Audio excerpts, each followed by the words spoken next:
On the day of the college entrance exam, I threw away the spiked water Xin Lang's girlfriend had given him.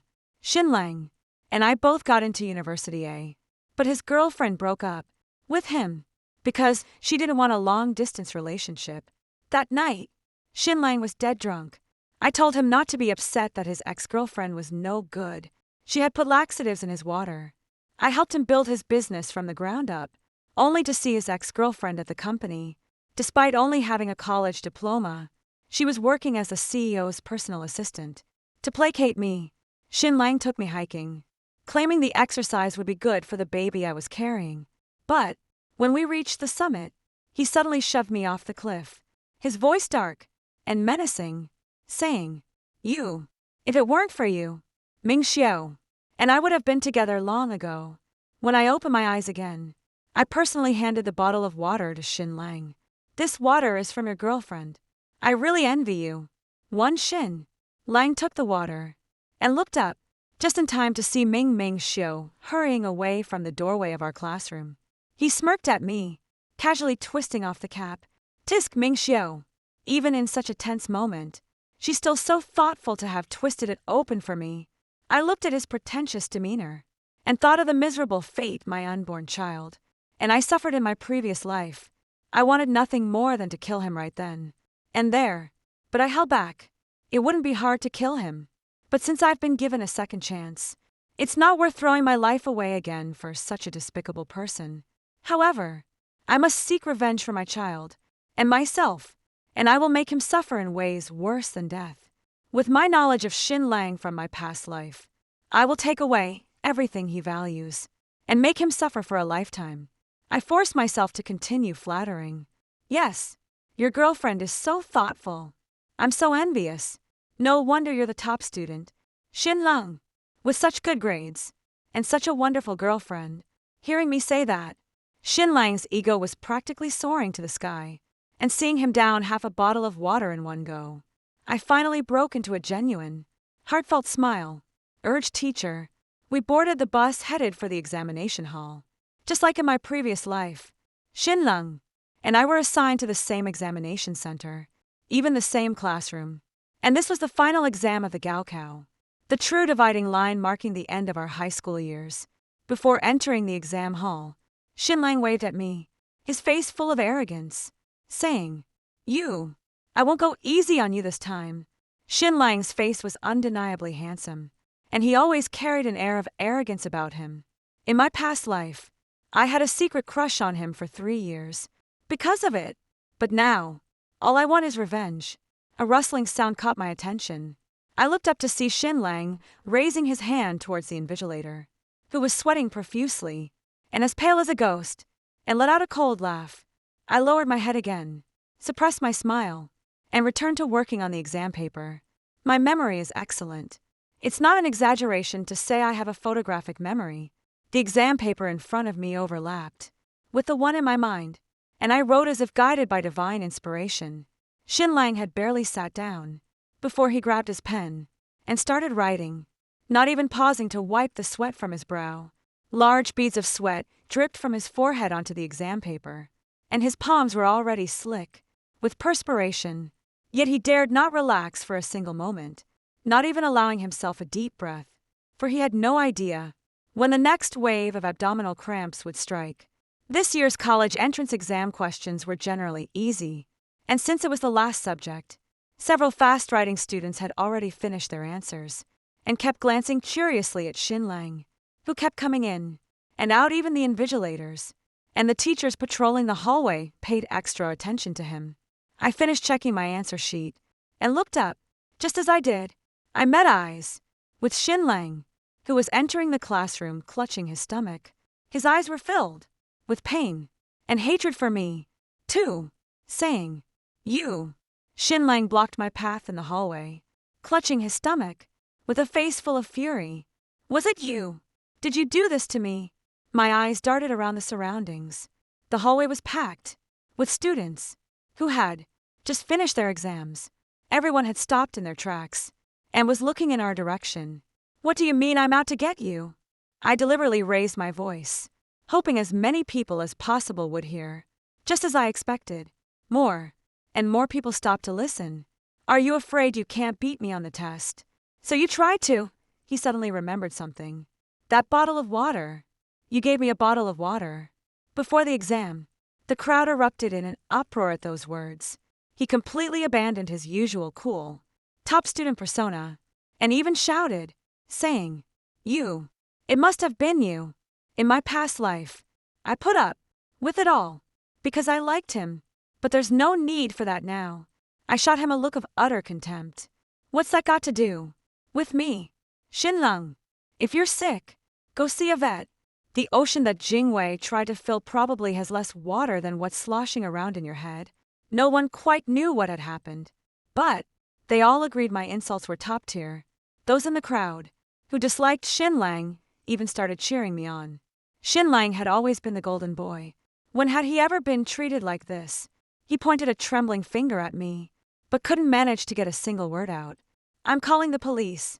I'm calling the police." Clutching his stomach, he quickly slipped away through the crowd of onlookers in the hallway. Aside from those who disliked Xinleng cheering at his retreating figure, many others were looking at me with suspicion. Some even wore expressions of disgust, as if they had already convicted me of being a scheming woman who poisoned others. I offered no explanation. Instead, I just grinned back at the staring crowd. Let them make a scene. The bigger, the better. I walked out as well, but the moment I saw my parents waiting for me outside the school gate, I could already feel countless fingers pointing at my back. I took my phone and saw that the news had already spread like wildfire through our grades group chat. Xin, the top student from Class 1, had a major issue. During the final exam, he had to run to the bathroom over a dozen times, and an insider from the same exam room spilled the beans, claiming that Xinleng accused me of drugging him. The group chat erupted in an uproar, saying, "You. No way. I think so, too.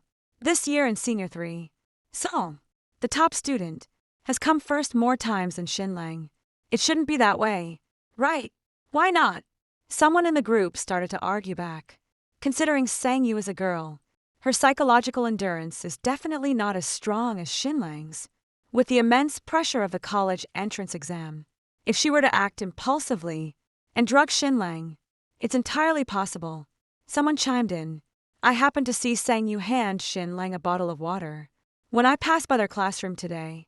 In my opinion, she must have been afraid of not performing as well as Xinleng in the college entrance exam. So she deliberately took action. As soon as those words were spoken, messages started pouring out in the group chat. I didn't bother reading further, and it mentioned those who had criticized me earlier in the group. Have smartphones become this smart now? Even pigs can type. Your cooking skills must be top-notch. Huh, with such a knack for adding spice, you should have a place in the National Royal Kitchen. The moment I sent that message, the group chat fell silent for 2 seconds, before instantly exploding. After 3 repressed years in high school, everyone was already buzzing with the sudden freedom, let alone when such a juicy piece of gossip dropped. Everyone in the chat was like a frantic weasel in a melon patch, hopping around trying to dig up evidence for or against me being the culprit. That is, until a new message popped up. I saw Xinleng had already called the police, even when his teacher urged him to go to the hospital first. He refused, insisting he had to find out who did this to him. 3 at the police station. As soon as Xin's parents arrived, his mother raised her hand high, ready to slap me. My dad grabbed her hand and shoved it back forcefully. Xinfu grabbed his wife with one hand and frowned. Old Sang, even though we used to be neighbors, your daughter has made such a big mistake that I must make her pay for it. My mom was furious. The police are still reviewing the surveillance footage, and you dare to slander my daughter. You need evidence to speak. Otherwise, I'll sue you for defamation. Xinfu's face was grim, and Xinmu's eyes, looking at us, were so vicious it was as if she wanted to devour us. Our school is in the suburbs, quite far from the police station. On the way back, after the police retrieved the surveillance footage from the school, the expedited test report for the water bottle also came out. It did contain laxatives, though not much, but it couldn't withstand Xinleng drinking so much water. Shin's mother looked like she was about to faint from anger, gripping the policeman's arm tightly. There's evidence now. Hurry up and arrest this wretch. My son was ruined by this little bitch. I waved a hand in front of my nose. Auntie, don't get so close to the police officer. You might offend them, and then they'll charge you with assaulting an officer. If looks could kill, I'd have been dead countless times by now. But I'm not afraid. If it weren't for the police station, I might have even spat at her. In my past life, I lost that bottle of water. Shin Lang got into a university, and we naturally got together. But we still faced opposition from Shin Lang's mother. Shin Lang's mother is a particularly strong and domineering woman. Our families were originally neighbors. But when Shin Lang's father suddenly became successful in middle school, they moved away. Later, our family also started a small business and became modestly wealthy. But Shin Lang's mother still looked down on me, thinking I was unworthy of Shin Lang. Ever since we started dating, she has been making things difficult for me at every turn. After we got married, she nitpicked everything I did, often causing chaos in the household. In my previous life, I always tried to be patient, considering Shin Lang. This time, I don't need to be patient anymore. I'll do my best to drive her crazy. Seeing that the police didn't come to arrest me, Shin's mother plopped down on the ground, slapping the floor, and wailing, "This is the college entrance exam. My son." I watched the scene in utter silence. Yet I reached out to her. "Aunt Shun, please get up. Don't cry." I kindly comforted someone.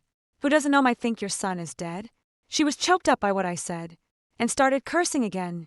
A string of little dead thing came out of her mouth. I waved my hand in front of my nose, and clicked my tongue in disgust. "It really stinks?" I asked, with faint curiosity. "Auntie Shun, did you brush your teeth with a toilet brush this morning?" My parents couldn't help but chuckle, and even the young police officer beside them covered his mouth to stifle a laugh. Mrs. Shun was stunned. The two policewomen quickly stepped forward to help Mrs. Shun up, comforting her. "Please don't panic. We only know that there's a laxative in the water, but we can't confirm it was Sang. Who did it?" Mrs. Shun came to her senses and became even angrier. She slapped away the police officer's hand and shouted, "Who else could it be but her? It wasn't Sang. Who put the drug in the water?" The police officer, who had gone to retrieve the surveillance footage, returned and quickly spoke up. Upon seeing the scene, "Miss Sang, we've confirmed this matter has nothing to do with you. You're free to go." Shen Lang emerged from the restroom looking miserable, and those words made him explode. "Are you seriously going to cover for her? This is the college entrance exam we're talking about. It's already been said that it has nothing to do with Miss Kawanu." The police, feeling helpless, turned to ask him, "Do you know Ning Meng Shu?" Shen Lang paused, not understanding why she was mentioned, but eventually nodded. The police glanced at Shen Lang, their eyes full of regret. "We'll talk after she arrives. This matter had nothing to do with me anymore, but the Shen family wouldn't let us leave, so I volunteered to stay. I want to see if Shen Lang will hate Ning Meng Shu when he finds out she drugged him and caused him to fail the college entrance exam. Maybe not. After all, in my previous life, I told him the truth, yet he still liked her. They were even willing to kill me and child in my womb, just to make us a tragic footnote in their so-called earth-shattering love story. For the way things unfolded was exactly as I had anticipated. Confronted with the surveillance footage, Ning Meng Shu's eyes instantly welled up, and she began to weep pitifully. "I'm sorry," she sobbed. "I've been under too much pressure lately. I lost my head for a moment." She grabbed Shen Lang's hand, her words earnest, a large teardrop just slipping from her eye. "If we're too far apart, you'll definitely forget me. Lang. You know, my parents never cared for me since I was young. I'm just too insecure. I don't want to break up with you." I pinched my nose and took a step back. Here comes the 1982 Longjing tea." Ning Meng Shu shot me a glare, then turned to Shen Lang with a pitiful look. "Lang. Oh, Lang." Shen Lang looked at her, his face dark, but said nothing. He didn't even pull his hand from hers. Shen's mother was already red-eyed with anger And upon seeing this scene, she instantly lost her temper. She lunged at Ning Mengshu. Seeing Shen's mother's wild and fierce appearance, Ning Mengshu showed fear and quickly hid behind Shen Lang. Shen Lang reached out to stop his mother. "Mom, this is a police station," he said, with a stern face. "You can't resort to violence here." I stared at this righteous and reasonable Shen Lang, unable to conceal the hatred in my eyes. In my past life, I endured untold hardships while supporting Shen Lang as he built his business in Beijing. Even when the company finally took off and Shen Lang became the renowned director Shun in the industry, all I got was a position as the R&D department manager. My parents always feel sorry for me, thinking that my efforts haven't been adequately rewarded, but I naively tried to console them instead. I don't like socializing. Being able to stay in the lab and conduct experiments is my dream come true. I truly felt that way at the time. But when I saw Ning Mengshu appear by Shen Lang's side again, I realized I was utterly wrong. 5. She was being held back by a playboy who had been forced by his family to kill time. Second young Master Jean. I'm just a waitress. She still wore that pitiful expression, her brow furrowed, trying to pull her hand back, but unable to break free. One had to admit, Ning Mengshu was rather attractive, especially in the standard server's uniform, which, paired with that utterly pitiful look of hers, was particularly striking. Ning Mengshu's eyes reddened, on the verge of tears. I didn't notice that Shen Lang, standing beside me, had long since clenched his fists. It seemed young Master Jean found Ning Mengshu's reaction particularly amusing, and he only redoubled his teasing. Perhaps it was just my imagination, but in that moment, when Ning Mengshu lifted her head, I felt her gaze sweep in our direction. In the next instant, as if stealing her resolve, she snatched a wine glass from the nearby table with her free hand and smashed it down on young Master Jean's head. Before anyone could even process what had happened, Shen Lang had already rushed forward. He grabbed the hand with which Ning Mengshu was holding the wine glass, paused for a moment, and stopped her from drinking. "Young Master Jean," Shen Lang spoke up. Only then did young Master Jean see clearly that the person who had rushed over was Shen Lang. He instantly backed down, lowering the hand he had raised to slap Ning Mengshu.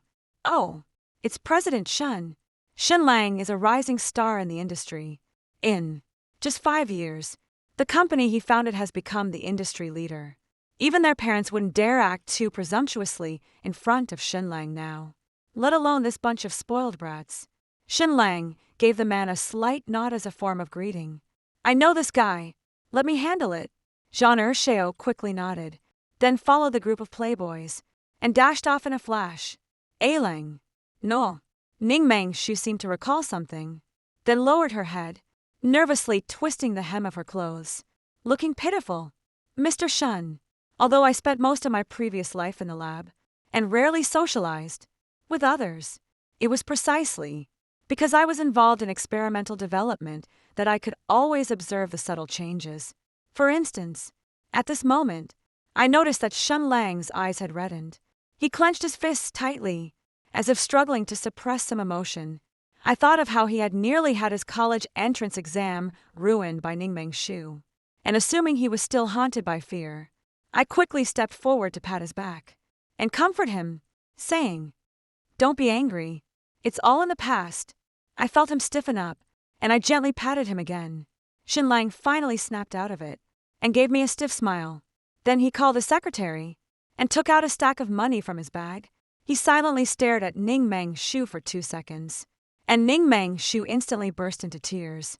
"Ailang!" But in the next second, Shen Lang slammed the stack of money fiercely onto Ning Mengshu's face. Everyone sensed something unusual and turned their gaze this way. Ignoring Ning Mengshu's face was filled with sadness and pain. Shen Lang spoke harshly. "Take the money and get lost. Don't let me see you again." I thought we would never cross paths with Ning Mengshu again. 6. As I thought about my past life, I clutched my chest, barely catching my breath. My mom patted my back anxiously, trying to calm me down. "Sweetie, what's wrong?" "Not feeling well." I shook my head, but didn't get a chance to answer, because I met Shen Lang's eyes. Those deep, battle-hardened eyes of someone who's seen countless business struggles. One look was all it took for me to know Shin Lang had been reborn. 2. He glared at me with pure hatred, shoved through the clamoring crowd, and marched straight toward me. "Sangyu," he said, his face dark with anger. "Why did you give me that bottle of water?" I played dumb. "Didn't you check the security footage? Your girlfriend asked me to pass it to you." Shin Lang's voice was filled with anger. "But you knew that water was drugged." I shook my head. "I didn't know. Everyone saw it." Ning Meng Shu's action of drugging was very covert. If not for the surveillance footage, no one would have known. I pointed to the surveillance video beside me, looking extremely wronged. She was so careful. Even if I passed by, I wouldn't have been able to see clearly. The police officer beside them nodded. Indeed, her movements were very discreet. If it weren't for the camera installed by the teacher in the office that just happened to capture it, it would have taken a lot of effort to figure out who was behind it. I furrowed my brow and questioned him. "Shen Lung, are you trying to frame me because you think you can't beat me in the exam?" Hearing this, the police officer immediately turned stern and warned, "Mr. Shun, please watch your words and do not slander others casually." Upon hearing this, Shin Lang almost spat out a mouthful of blood and anger. After all, he had been a CEO for a long time in his previous life, and he had never suffered such an insult. But even if he dropped dead from anger on the spot, there was nothing he could do about it. After all, even though I told him in my past life that I just happened to see it, now, even if he speaks up, as long as I deny it, no one can touch me. The person who drugged him had been identified, but when the police were about to handle the case, Shen Lang proactively stated he wouldn't press charges and was willing to provide a letter of forgiveness. And Shun's father, concerned about the impact on his business, also didn't want this matter to blow up. Only Mrs. Shun was genuinely making a huge fuss, but her husband and son paid no attention. The matter was left unresolved. It's utterly ridiculous. After returning home, lying on the familiar, yet unfamiliar bed, I sorted through these events. I began to think that in this reincarnation, besides revenge, I also want to live for myself in this life. Barring any surprises, I will still go to a university. I really like my alma mater, but I didn't fully enjoy my college life. From the moment he stepped into the school gates, Shin Lang vowed to work hard on his entrepreneurial dreams. Although his father had achieved some success, he had an illegitimate child not much younger than Shin Lang. After his mother discovered this, his father began to give up completely and moved directly into the home with his mistress. But even so, Shin's mother was unwilling to divorce of course. Shin Lang didn't want his parents to get divorced either. In our previous life, Shin Lang once said, while drunk, that his father treated this illegitimate son very well, even favoring him more. He felt a profound sense of insecurity, desperately striving to achieve something great to prove to his father that he was the most outstanding child. I never really understood his way of thinking, but in that past life, I was still willing to help him. It's unclear whether in this lifetime starting a business or not separating from Ming Shu is more important to him. 7. The answer to this question soon became clear. Throughout high school, the top spot constantly alternated between Shin Lang and me. Countless people have been observing and discussing us, both openly and behind our backs. As for Shin Lang, his constant air of arrogance meant that, while many girls liked him, just as many people secretly despised him to the core. As the saying goes, the enemy of my enemy is my friend. So as soon as the results came out and the applications were submitted, someone couldn't wait to share this good news with me, saying, "Come," and join the gossip. "What's going on?" The other side seems very excited, sending a string of exclamation marks. "You know about Shun Lang's last exam issue, right? His college entrance exam score is good enough for a bachelor's degree, though it might only get him into a less prestigious university. But what? He actually applied to the same junior college as Ming Shu. How did you find out?" I asked him. Ming Shu herself posted it on her Moments to show off. Upon hearing this news, I couldn't tell whether to feel sad or amused. After being together for over a decade, even in another life, he still chose Ming Shu. He even gave up the chance to attend a university to follow her to a junior college. Not long after, I calmed down. This is a huge piece of good news for me. In my previous life, the company Xinlang, and I found became the industry leader in just 5 years, entirely because we incorporated our self-developed new technology into our products. Suddenly, I had a flash of insight based on my understanding of Xinlang. He is definitely not a quitter. Choosing the same school as Ming Shu doesn't mean he's giving up on climbing higher. So there's only one possibility. He wants to seize Ming Shu, while leveraging the success of his previous life to achieve even greater glory. Realizing this, there's no way I'll let him succeed. That company is the fruit of half his life's work, and it's mine as well. Reborn. I can't possibly be the same anonymous, clueless behind-the-scenes person I was before 8. With my prior experience, I settled into university like a fish in water. Beyond competing and networking with industry leaders, I also set aside time for my personal interests, like visiting art exhibitions or hitting the gym. I first met He Qing at an art exhibition. I was transfixed by the sea under the orange sunset in the painting. Pretty. I didn't hear anyone answer, so I turned my head and realized they were asking me. I nodded. Very beautiful. He approached and told me the story of that sea. As I listened, I suddenly remembered a news snippet I had casually glanced at in my previous life. He Qing, a gifted young painter who graduated from a university, committed suicide by drowning. According to insiders, when He Qing was 7 years old, his mother had once taken him to jump into the sea together. He Qing was rescued by a passerby just as he was about to drown, but his mother remained forever asleep in that sea. When he was pulled from the water, he was still clutching a tattered scrap of fabric torn from his mother's clothes. I whipped my head around to look at him. The person beside me was tall, but gaunt, dressed all in white. He spoke, with a smile on his lips, but it never reached his eyes. Before I could even think, my hand had already grabbed his arm. Would you have dinner with me? I'm feeling really down, but I don't have any friends to talk to. He froze, looked me over for a moment, and then nodded. And that very night, as He Qing and I walked into the restaurant, we ran straight into Xinlang and Ming Shu. Xinlang saw us, paused for a moment, and walked towards us. Shengyu, who is he? I clicked my tongue. None of your business. Eat less salt. You're so bored. I pulled He Qing to leave, but Xinlang grabbed my other hand. He truly deserves his years as CEO. Even his furrowed brow exudes the authority of a leader. But I'm not afraid of him. Xinlang, let go. I pulled away from him. What is our relationship? Who I eat with is none of your business. We stood at the door, and everyone inside and outside the shop was looking at us. But he was so menacing that even the waitstaff, who wanted to intervene, didn't dare come near. I waved at Ming Shu, who was standing there dumbfounded. Ming, could you please control your boyfriend? I have no interest in being the other woman. 9. In my past life, when I saw Ming Shu at the company again, I could hardly believe my eyes. She had somehow transformed herself into Xinlang's executive secretary. Dressed in a tight-fitting uniform, she practically pressed herself against Xinlang, just to hand him a file. I was so furious I didn't want to speak to Xinlang anymore.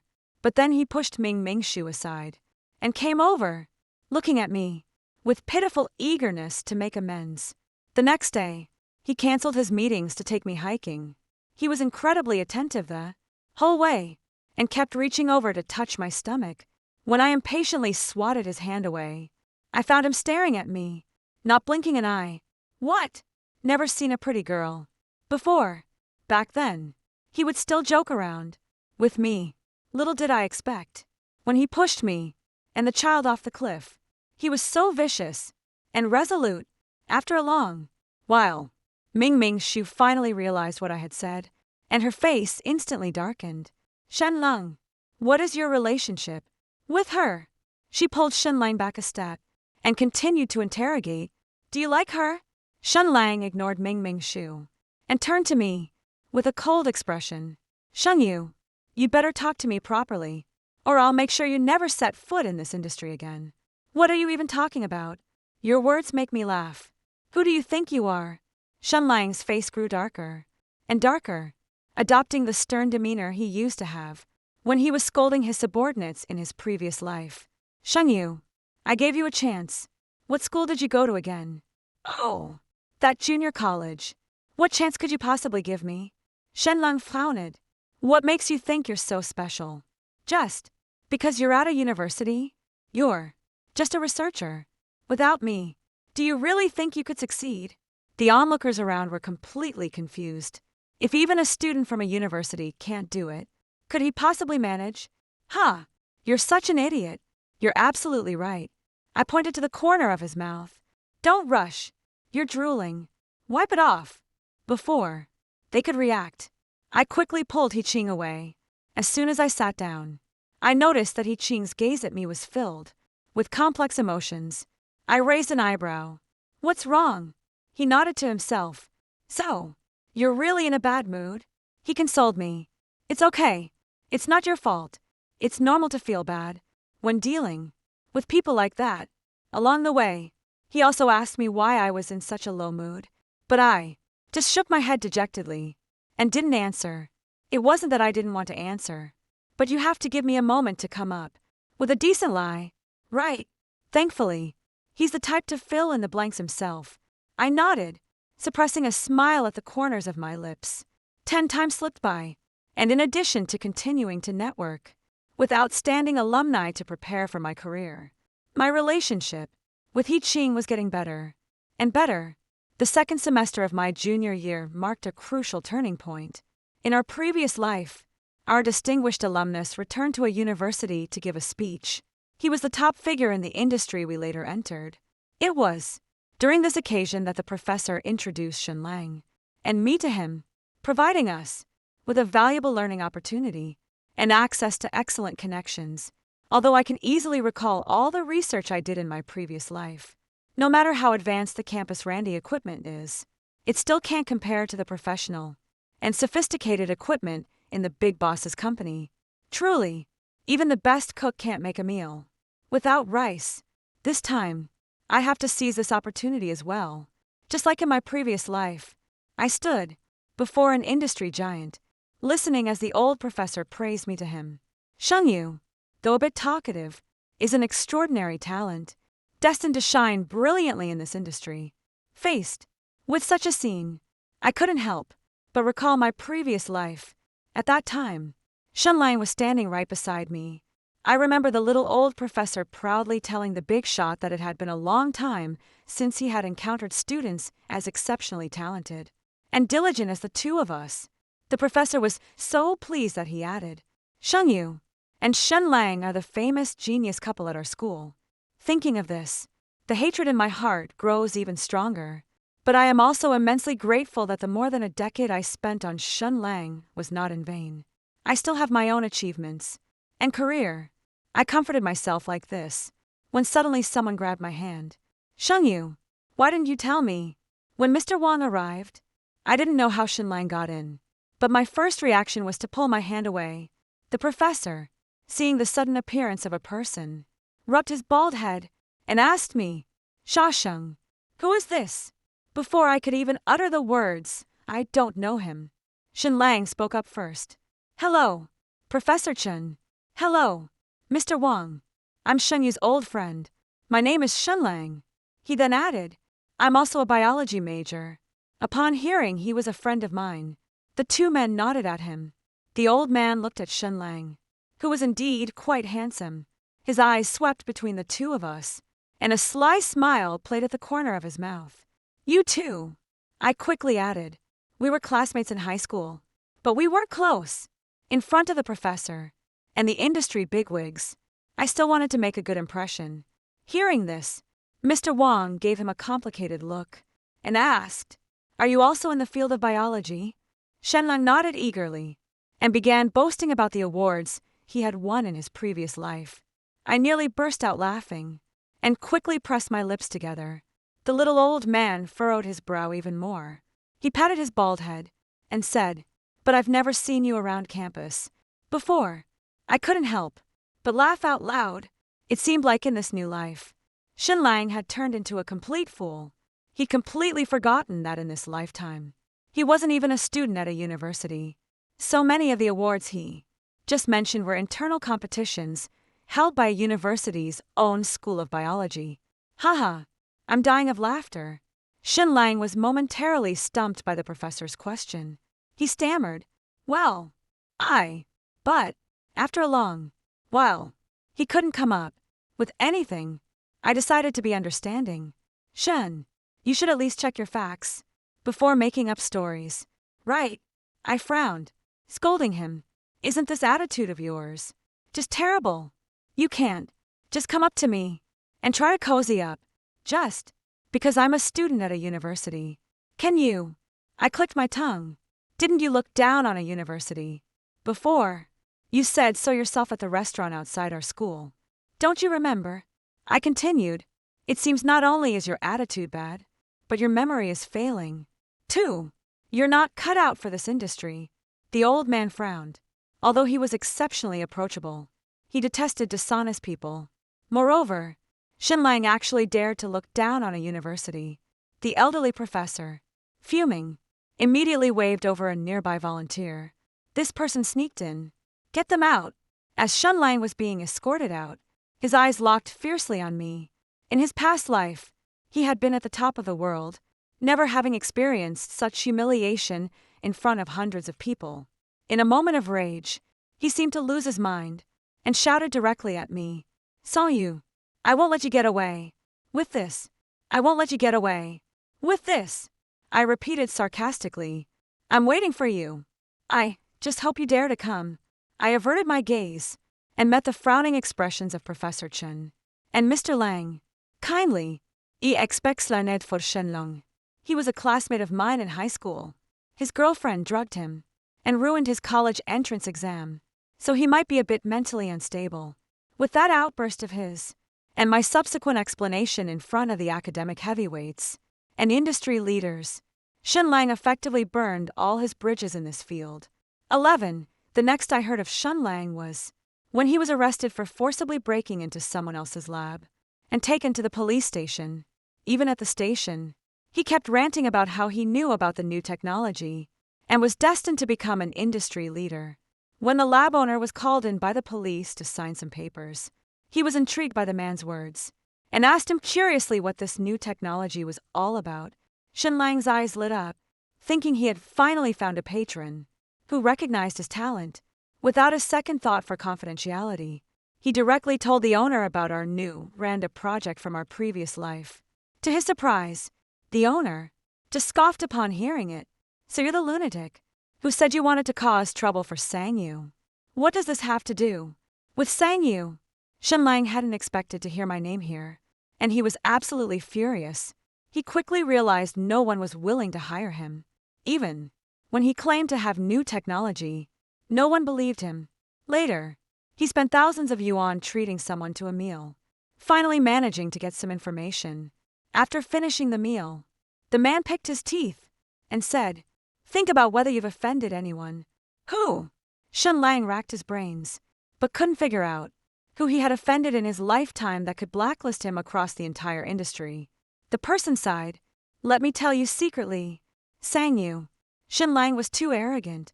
He never thought I could succeed, and he didn't even bother to check what I've been up to recently. He simply thought those people didn't believe in him because they hadn't seen any results, which is why he wanted to find a lab to produce something tangible."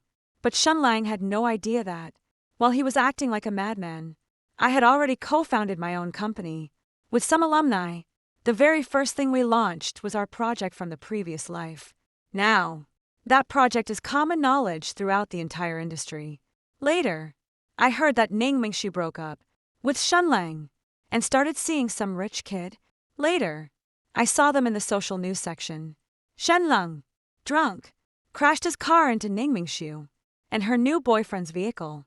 Due to their excessive speeds, all three died on the spot. TSK, TSK, TSK. I shook my head. It really is what goes around comes around. Before I could finish my thought, someone suddenly snatched the phone from my hand. A pair of pale hands encircled my waist, and a head came to rest on my shoulder. "Mr. Sang, stop." looking at those irrelevant people. He murmured, his warm, damp breath brushing against my ear, his voice tinged with the hurt of having been ignored. It's time for bed. How could they be considered irrelevant? After all, I was the one who had someone accidentally leak the location of Ming Mingshu's little joyride with her new boyfriend to Shunlang tonight. Finally, I've made that wretched pair pay with their lives for my baby from my past life.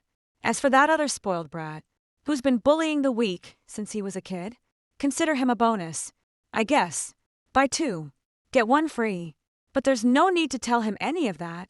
I turned my head and kissed him on the lips. You have my permission to carry me to the bed. At 2 o'clock in the morning, the person beside me was sound asleep, gasping for air. My eyes snapped open. Before I could even catch my breath, I grabbed my phone from the nightstand and started searching for He Cheng. The internet was full of nothing but praise for him, lauding him as a prodigious young painter, and congratulating him on marrying well. Thank goodness, I murmured, patting my chest as I finally let out a sigh of relief. An arm reached out and held me close. Still half asleep, they instinctively patted my back, their voice soft and soothing. It's okay, sweetheart, don't be scared. It was just a bad dream. I settled my mind, put down my phone, brushed the stray hairs from He Cheng's forehead, and gently kissed him. Thankfully, fate gave me a second chance. I got justice for myself and my child, and I finally built a career that was truly my own. And I saved that brilliant painter, who was supposed to die young. But now he's my puppy husband. The end. Story 2. My husband of 35 years, on his deathbed, clutched my hand with bitter resentment. Why didn't you give that university spot to Yu Yan back then? If you just yielded to her, she wouldn't have been violated. Tears streamed from the corners of his eyes. Lin Miao, when I die, bury me beside Yu Yan. In this life, I couldn't be Yu Yan's husband. In the next, I'll make it up to her. Through my tears, I began to laugh. Do you really love her that much? A tear rolled down Li Jianan's cheek. Yes, with all my heart. If there's a next life, I'll make sure we end up together. When I opened my eyes again, I'd been reborn. This time, I'll make his wish come true. Otherwise, I'd be betraying my miserable past life. Lin Miao, give your university recommendation spot to Yu Yan. Consider it repayment for her saving my life. We're already engaged. What's the point of you going to college now? When I opened my eyes again, Li Jianan was clutching my hand pleadingly. Heat and anxiety beat at his forehead. With sweat droplets glistened on his hairline, accentuating his handsome features. In 35 degrees heat, Li Jianan intercepted me on the road. All for Yu Yan. He groveled shamelessly for that educated youth girl he fancied.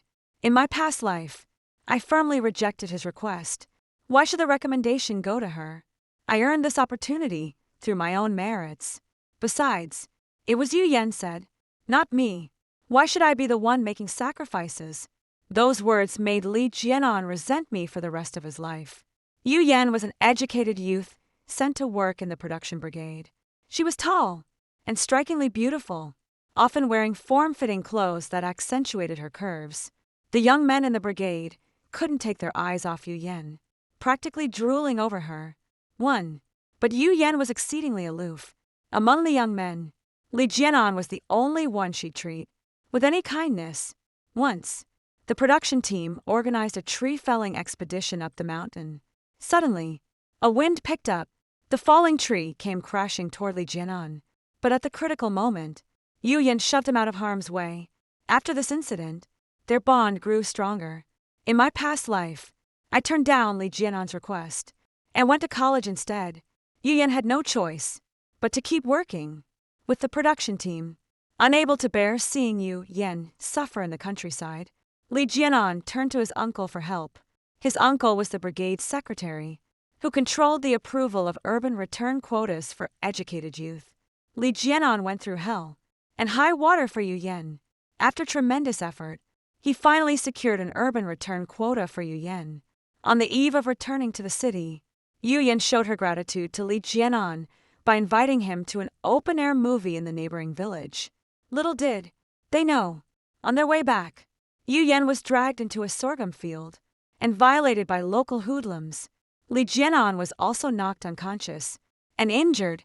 The trauma left Yu Yan mentally disturbed and rendered her infertile. After graduating from university, I married Li Jianan.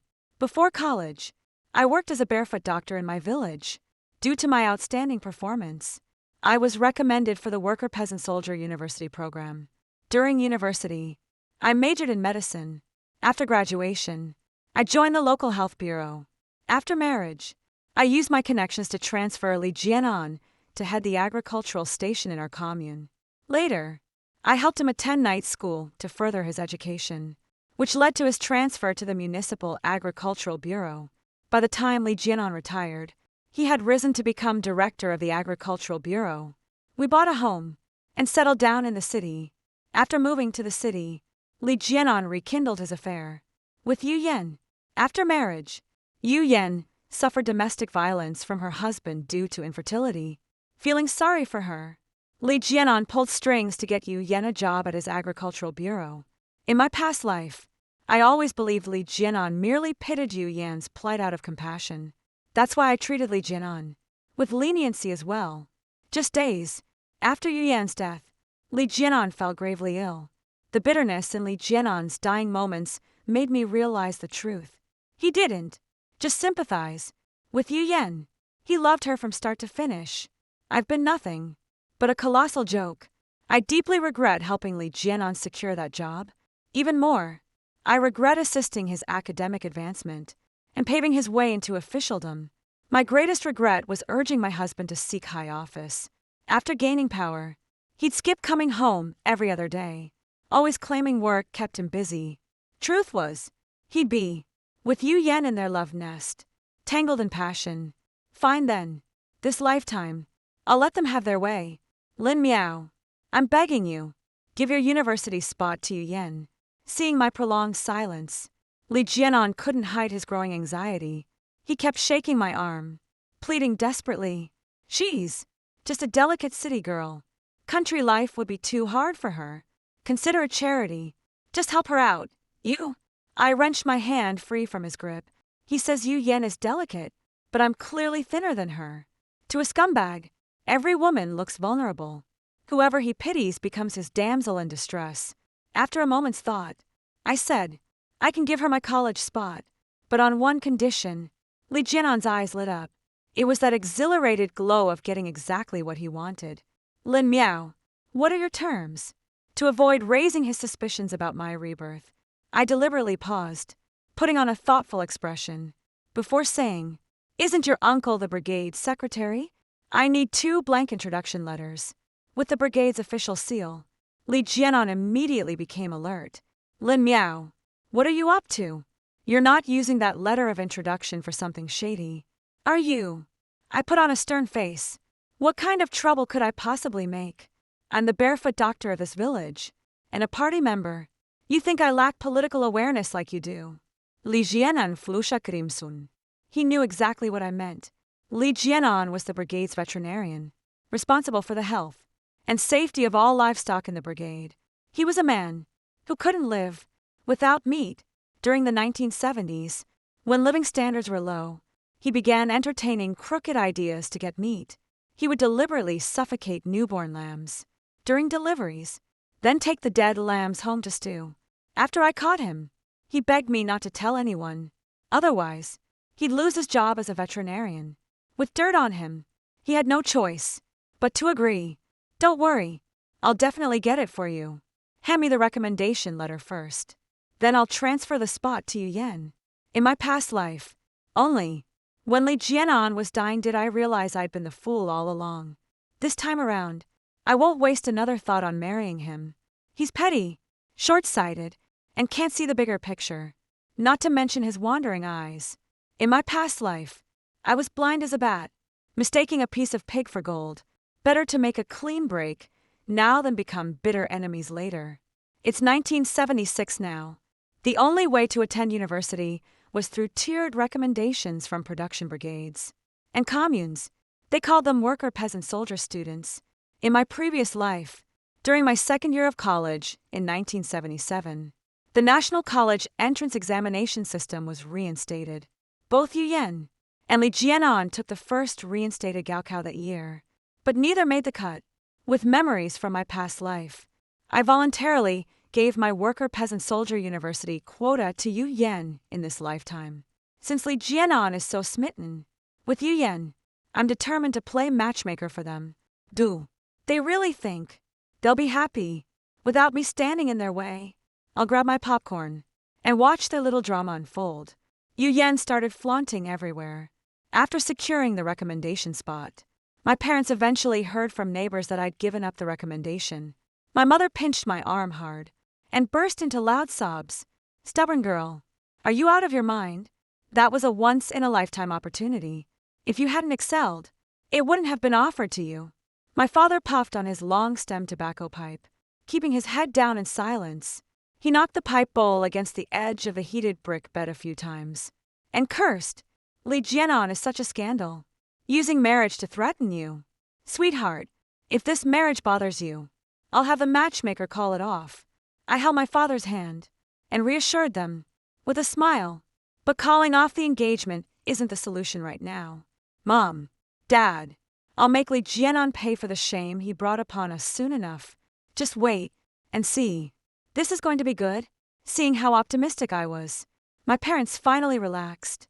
News of Yu Yan becoming a worker peasant soldier college student spread like wildfire. She was the center of attention for a time. More men began to covet her, yet she grew even more aloof, only associating with Li Jianan. Li Jianan also forgot about his fiancée, crossing boundaries in his interactions with her. Gradually, rumors began to circulate. I bought some study materials in town and started preparing for next year's college entrance exams. In the past, worker peasant soldier students recommended by the commune had no choice in which school they attended. If I take next year's exams, I can choose my preferred university based on merit. I've been secretly reviewing my coursework to prepare for the exams. Li Jianan and Yu Yan were practically joined at the hip. My father was building cattle pens for the production team when he saw Li Jianan pulling Yu Yan into the storage shed with his own eyes. When he came back, my father was so furious it made him ill. I calmed my dad down, telling him to keep his cool.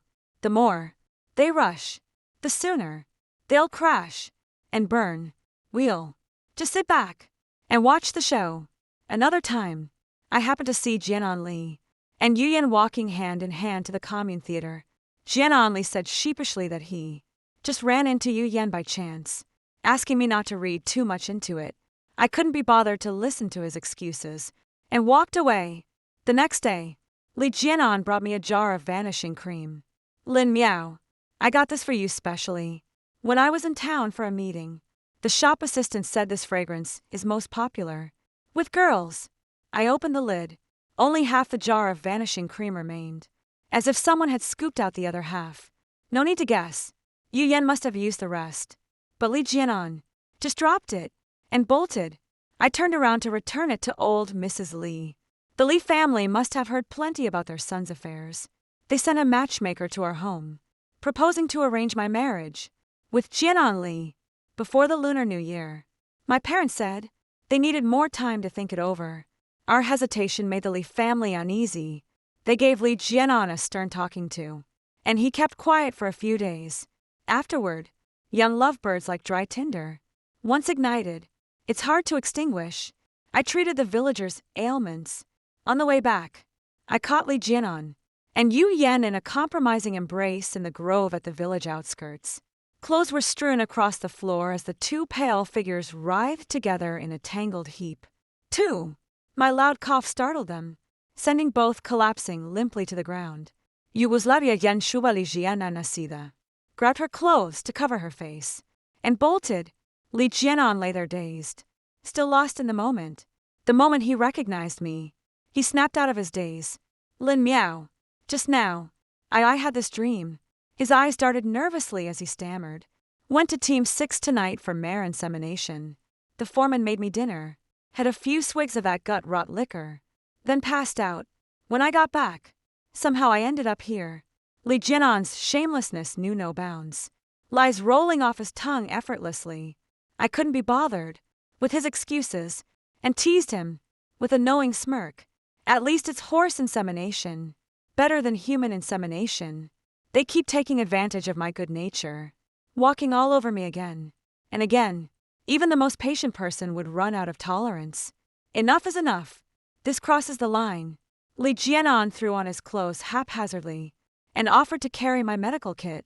I dodged aside and smashed the medical kit hard against his head. Caught completely off guard, he collapsed instantly. In an instant, his head was bleeding profusely as he lost consciousness. I yanked down his pants and tore open his shirt, exposing the hickeys on his neck and scratch marks on his chest. I grabbed the medical kit and ran home, shouting as I ran, "Help! Li Jianan has collapsed in the grove at the village entrance." That day, the woods were bustling with activity. Li Jianan became the zoo's main attraction. Gawked at by all the neighbors, knowing he was in the wrong. He didn't dare make a scene. He just claimed he'd had too much to drink, took a tumble, and blacked out. Li Jianan's head was split wide open. It took him over 10 days to recover enough to show his face in public. On the very first day out, you came to my house making a scene. Lin Miao, I never thought you could be so vicious. How dare you hit your own husband? And you had to call the whole village to come laugh at me. Was that really necessary? Isn't this just your way of forcing me to set a wedding date with you? I'll do exactly the opposite of what you want. I'm telling my parents to call off the engagement. I wouldn't dare marry a shrew like you. Lin Miao, I curse you to die an old maid. Even after marriage, you'll get beaten 3 times a day by your husband. Might as well die already. I crossed my legs casually and retorted, "Go ahead, tell your parents. I'll be waiting." Whoever doesn't call off this engagement is a coward. The Li family parents were reasonable people. They'd heard the neighborhood gossip, combined with Jianan's disgraceful behavior in the grove that day. Even the most doting parents could piece together what had happened. Far from calling off the engagement, they invited our whole family over. The Li family was eager to set a wedding date for me and Jianan. They took advantage of Mr. Li's birthday celebration to prepare a lavish feast. Though my parents held reservations about the lease, they reluctantly agreed to attend. After my persistent pleading, dinner was ready, but Jianan still hadn't returned home. I went looking for Jianan at the production brigade, but instead ran into Yu Yan. Yu Yan was carrying an aluminum lunchbox and a net bag full of apples. When she saw me, she raised an eyebrow. With a smile, "Dr. Lin, Jianan mentioned you two were discussing wedding dates today. What bad timing. There's a cow in labor at the production team. So, Jianan has to stand night watch." Seeing my silence, Yu Yan waved the lunchbox in her hand. "I've cooked for Jianan. I'll keep him company during the night watch. These apples are so sweet. I had someone specially get them for Jianan." "Lin Miao, did you ever buy any for Jianan?" I smirked mockingly. "I would buy them for someone who deserves it." I disdainfully poked at the apples in her mesh bag. "Are these apples clean? I smell something fishy. Did you trade something shady for them?" "You." Yun's face darkened as she snatched the net bag and stormed off. In my past life, I held no grudge against Yu Yun. In fact, I pitied her misfortunes. It wasn't until Li Jianan became bureau chief and set up his mistress that I realized Yu Yun wasn't innocent either. There are no innocent parties here. Both of them are rotten to the core. Turns out Yu Yun's holier-than-thou act was all a facade. She only latches onto people who can benefit her to secure a transfer back to the city. She once offered sexual favors to Li Jianan's uncle. I was surprised when I saw the two of them emerging from the sorghum field. Uncle Li Jianan was the brigade secretary, and Li Jianan was his nephew. Both were people who could help her. Nowadays, most folks in the brigade know about Yu Yun's questionable lifestyle. Only that clueless fool Li Jianan treats her like she's some precious treasure. Dream on. Yu Yun didn't let me see Li Jianan. So, I came back. We just told Li's parents that Jianan was keeping night watch over the cow. By the time we finished eating, Jianan still hadn't returned. Putting down my chopsticks, I offered to bring Jianan his dinner. Mrs. Li was overjoyed and kept praising in front of my parents. "Lin Miao is such a sensible girl. From now on, That rascal Jianan will be under her care. I left, with the lunchbox, making sure to call the family's little yellow dog along. My parents and Elise sat together drinking tea, discussing this year's harvest from the production team. Wow. Waiting for my return. When I arrived at the brigade headquarters, I headed straight to the cattle pen. The cow was lying on the ground, with the calf's head already visible, but there was no sign of Li Jianan. I tiptoed to the duty room and signaled Xiao Huang to keep quiet. Grunting noises were coming from inside the duty room. Yin Yun, when will you say yes to my proposal? I can't wait any longer. Don't rush. You're still engaged to Lin Miao. We can marry after I graduate. It's not too late. Li Jianan Bantahabili. This sneaking around has to stop. I want to be with you openly. Yu cooed back to him. Darling, a wife can't compare to a concubine, and a concubine can't compare to a secret affair. Isn't this so thrilling? Anyone could guess what those shameless lovers were up to.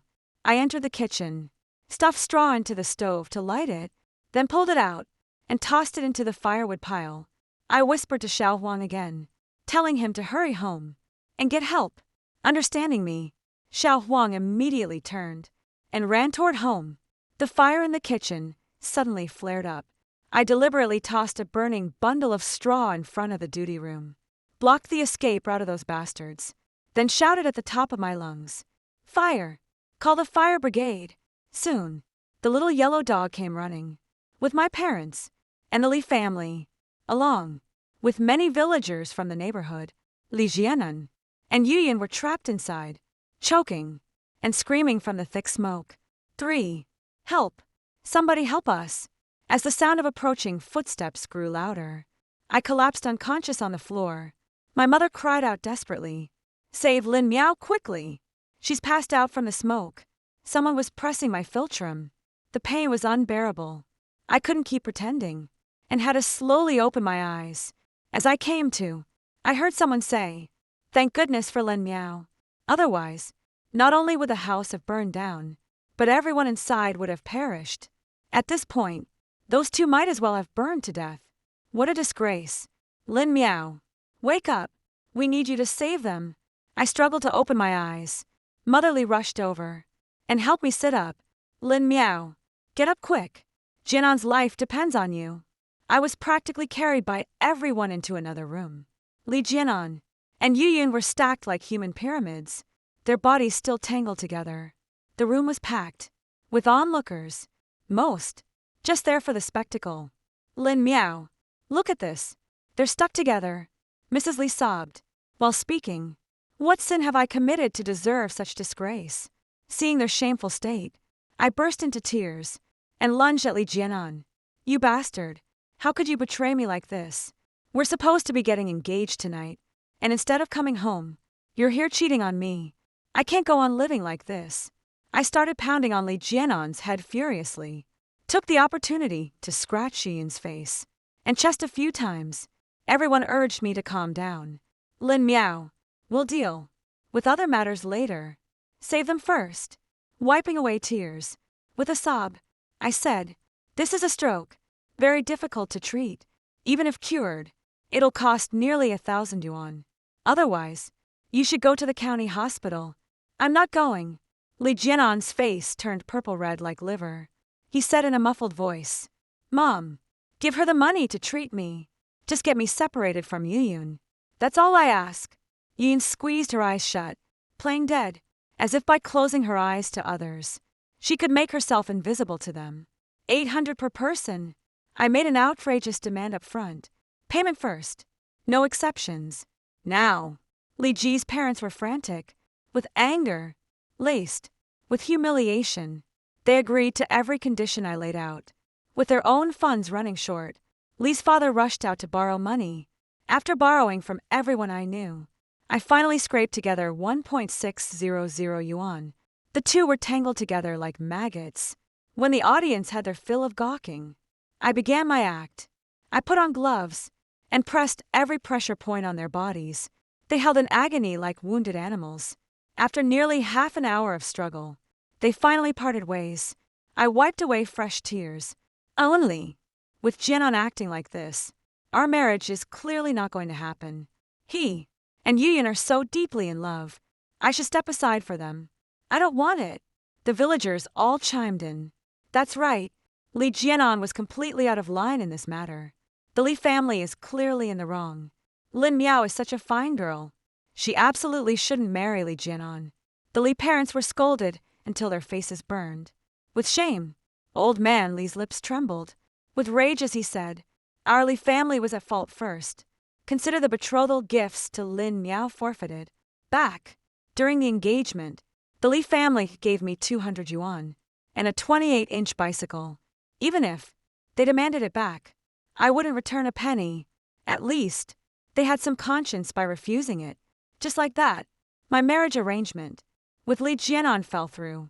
With 1.600 yuan in hand, I bought several single-story houses in the city's pedestrian street, waiting for the post-reform relocation and high-rise construction. I'm going to make my parents landlords, collecting rent. I took Li Jianan for a hefty sum, and it felt like sweet revenge. Li Jianan and Yuyan are openly together now. In public, they're always all over each other, clinging like glue. The villagers were gossiping about me. Li Jianan even came to flaunt in my face, bragging about marrying a college-educated wife. He mocked me, saying, "A country barefoot doctor like you could never measure up to my wife." I looked at him with amused eyes. Save your bragging until she actually becomes your wife. After the sudden death scandal, the Li family parents were so ashamed. They'd walk, with heads bowed, and avoid people. Li Jianan wore his disgrace like a badge of honor. He pressed his parents to propose marriage to Yuyun, but Yuyun wouldn't commit, saying they should wait until after college. The Li family thought Yuyun had poor character and didn't want such a daughter-in-law. They made excuses about medical debts from treating their illnesses, saying they should wait until their finances improved. Li Jianan quarrelet with Yuyun and his parents over the engagement arrangement. The constant bickering turned the household upside down, leaving no peace day after day. Yuyun left for college. When summer came, she returned to her own home. Sensing the urgency, Li Jianan personally went to the Yu household to bring Yuyun back. The college-educated Yuyun was a completely different person from her former self. During the rural assignment, she covered her nose in disgust at roadside cow dung, complaining about the foul-smelling countryside environment. She looked down on hoe-carrying farmers for their rustic appearance, wrinkling her nose at their sweaty odor.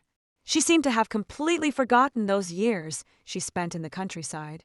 That summer, Yuyun secretly went to the hospital for an abortion behind Li Jianan's back. When Li's mother found out, a full-blown family feud erupted. Li Jianan slapped Yuyun across the face, cursing at her. "You said you wanted to go to college, so I stole Lin Miao's admission spot for you.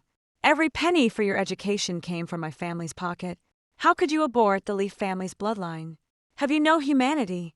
Yuyun finally showed her true colors, sobbing as she retorted, "We're from completely different worlds. Can't you see we don't even speak the same language? Li Jianan, it's over between us." Li Jianan bristled with rage. "Break up? Over my dead body. Give me back my college admission spot. Pay back every penny I spent on you."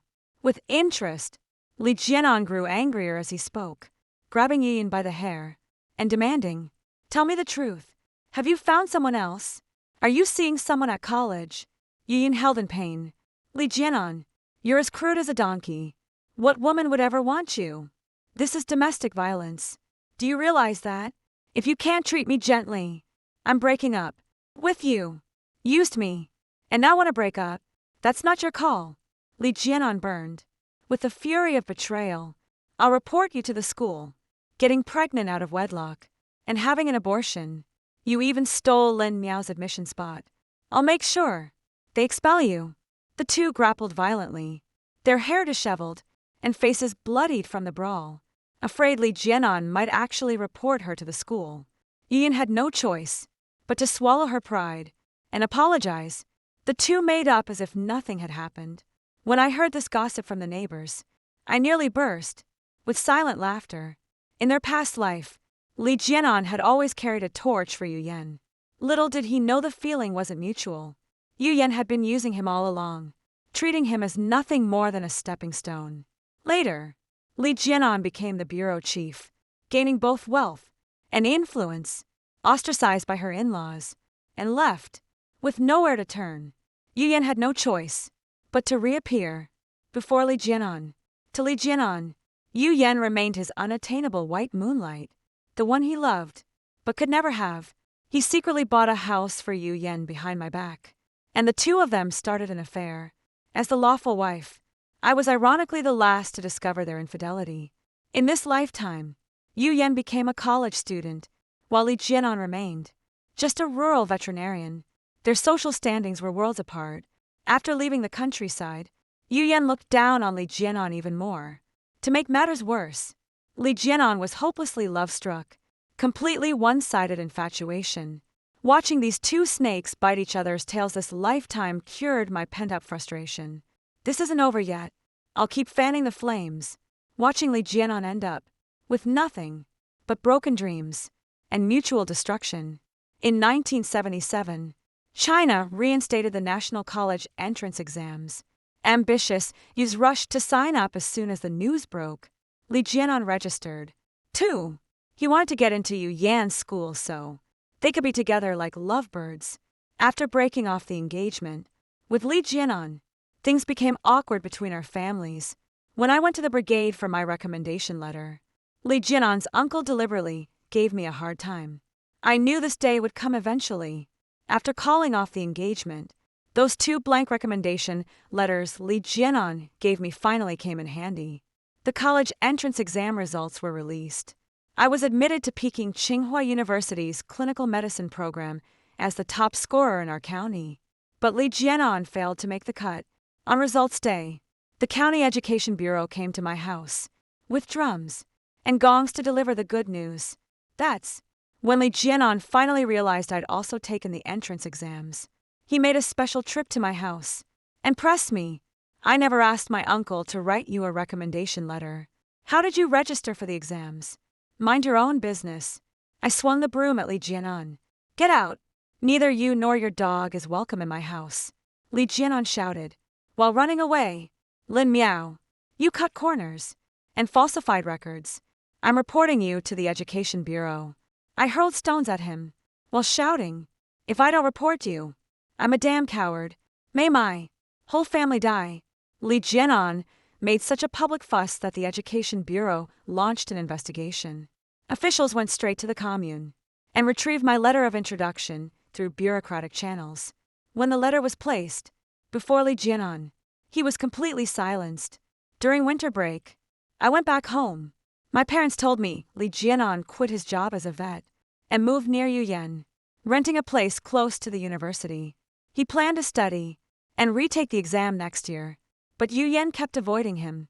Li family parents fell ill from anger and personally went to bring Jianan Li back home. On my way home, I ran into the Li family parents in the village, acting as if nothing had happened. I sweetly greeted them with uncle and auntie as usual, seeing that I didn't treat them differently despite their circumstances. The Li family parents got emotional, their eyes turning red.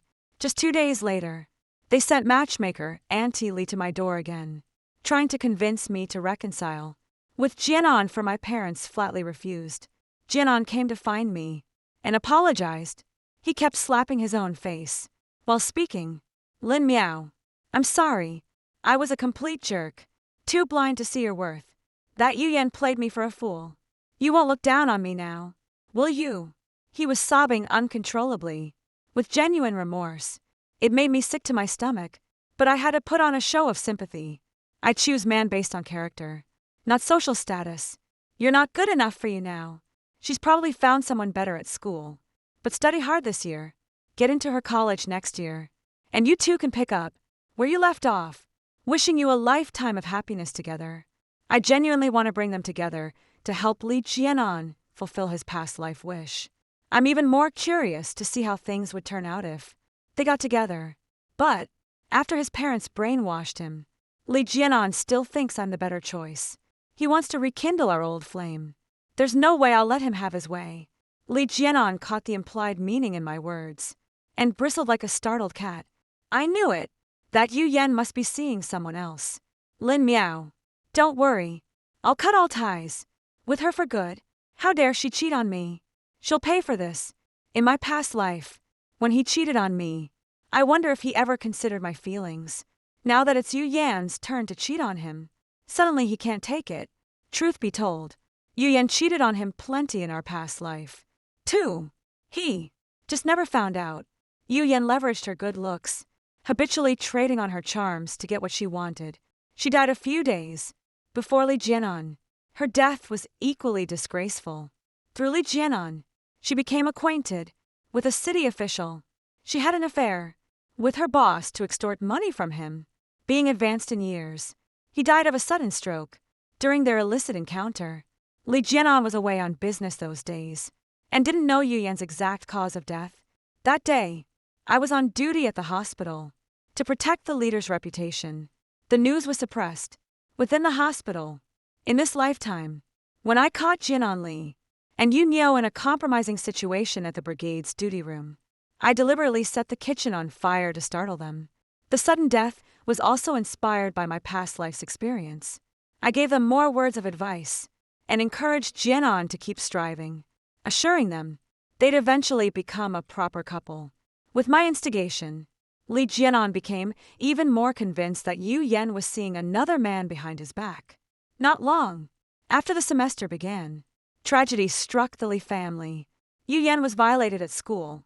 She lost a dangerous amount of blood, and her fertility eventually dropping out. After being discharged from the hospital, this time, Yu Yan took the initiative to return to the Li household, intending to marry Li Jianan. Li Jianan flatly refused. Yu Yan then fetched a hemp rope and draped it over the Li family's roof beam. She threatened to hang herself if Li Jianan wouldn't consent. She kept shouting at the top of her lungs, "I am the rightful daughter-in-law of the Li family." When the storm hit, everyone saw me with Jianan Li.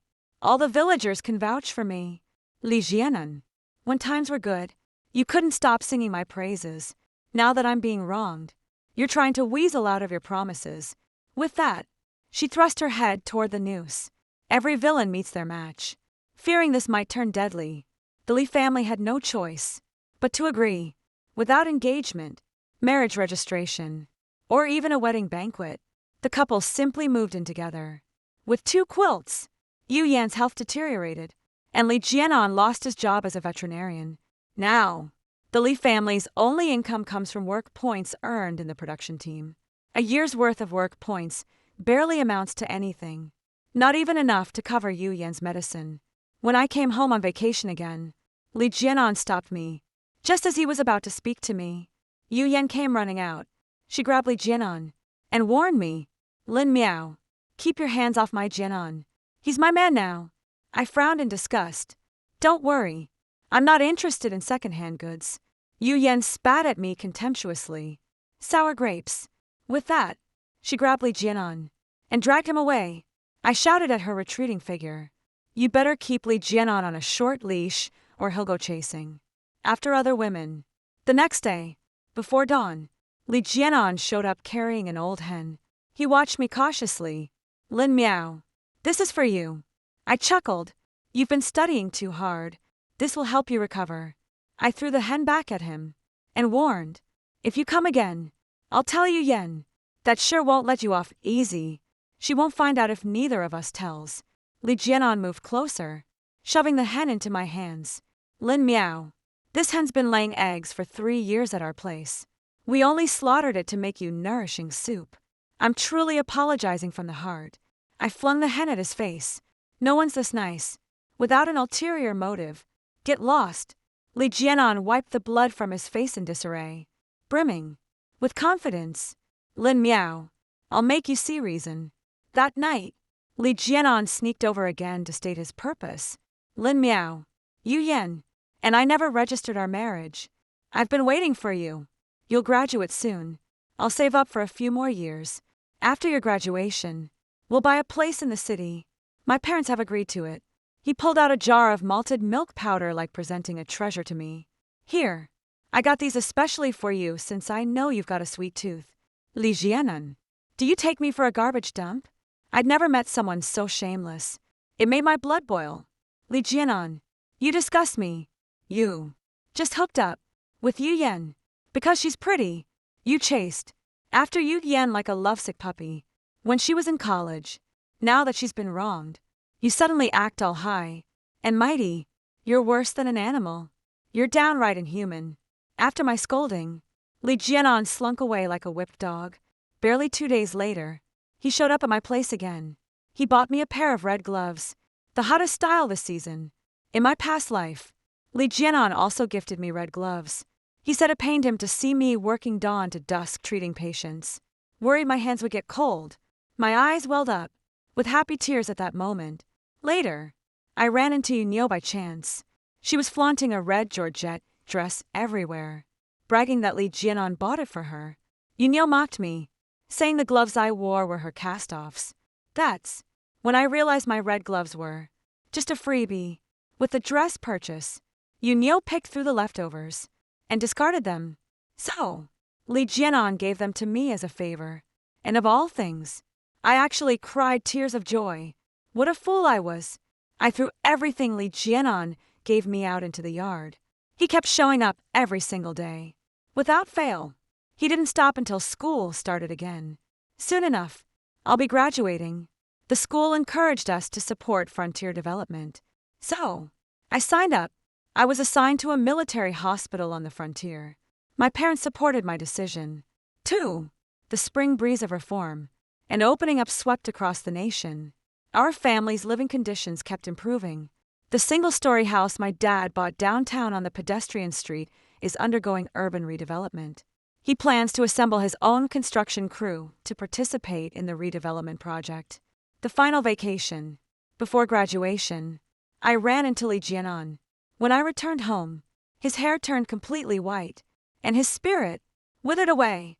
A man in his early 20s hunched over like a terminally ill old man. According to my mom, his relationship with Yun grew increasingly strained. Arguments were trivial. They'd frequently escalate into physical fights. Yun was a gluttonous slacker who'd throw tantrums if she went a day without meat, desperate for meat. She even had an affair with her uncle-in-law, which was discovered by Li Jianan. All because Li Jianan's uncle was the village party secretary, who could obtain meat ration coupons. Li family became the laughing stock of the village once again. After these misfortunes, Li Jianan joined the commune's reservoir construction project. Distracted, he got hit on the head by a falling rock. When he woke up, his hair had turned white overnight. My mother felt rather sorry for him. Frankly, he had it coming. I went up the mountain with Mom to gather firewood, while Li Jianan was weeding the fields. When he spotted me, surprise flickered across his face. Before lighting up with the joy of reunion, I shot him an icy glance. He jolted awake, swiftly turning his back to me. My mother scolded me. What's the harm in greeting our neighbors? We see them every day in this small community. I sneered at Li Jianan's retreating figure. He wanted to marry Yun Yun and live happily ever after. I made that dream come true for him. 1 lifetime wasn't enough, but 2 made it right. May their love last through 3 rebirths. My mother missed the subtext in my words, but Li Jianan froze in his tracks. At dawn the next day, I went to dump the stove ashes outside the courtyard. Li Jianan crouched at my doorstep, with his arms crossed, his hair dusted with frost. No telling how long he'd been squatting there. When he saw me, he sprang to his feet. He rose, so abruptly that he stumbled, and fell flat on his face. As I was dumping the stove ashes into the pit, he stopped me. Lin Miao, you. After a moment's hesitation, he said, I want to apologize to you.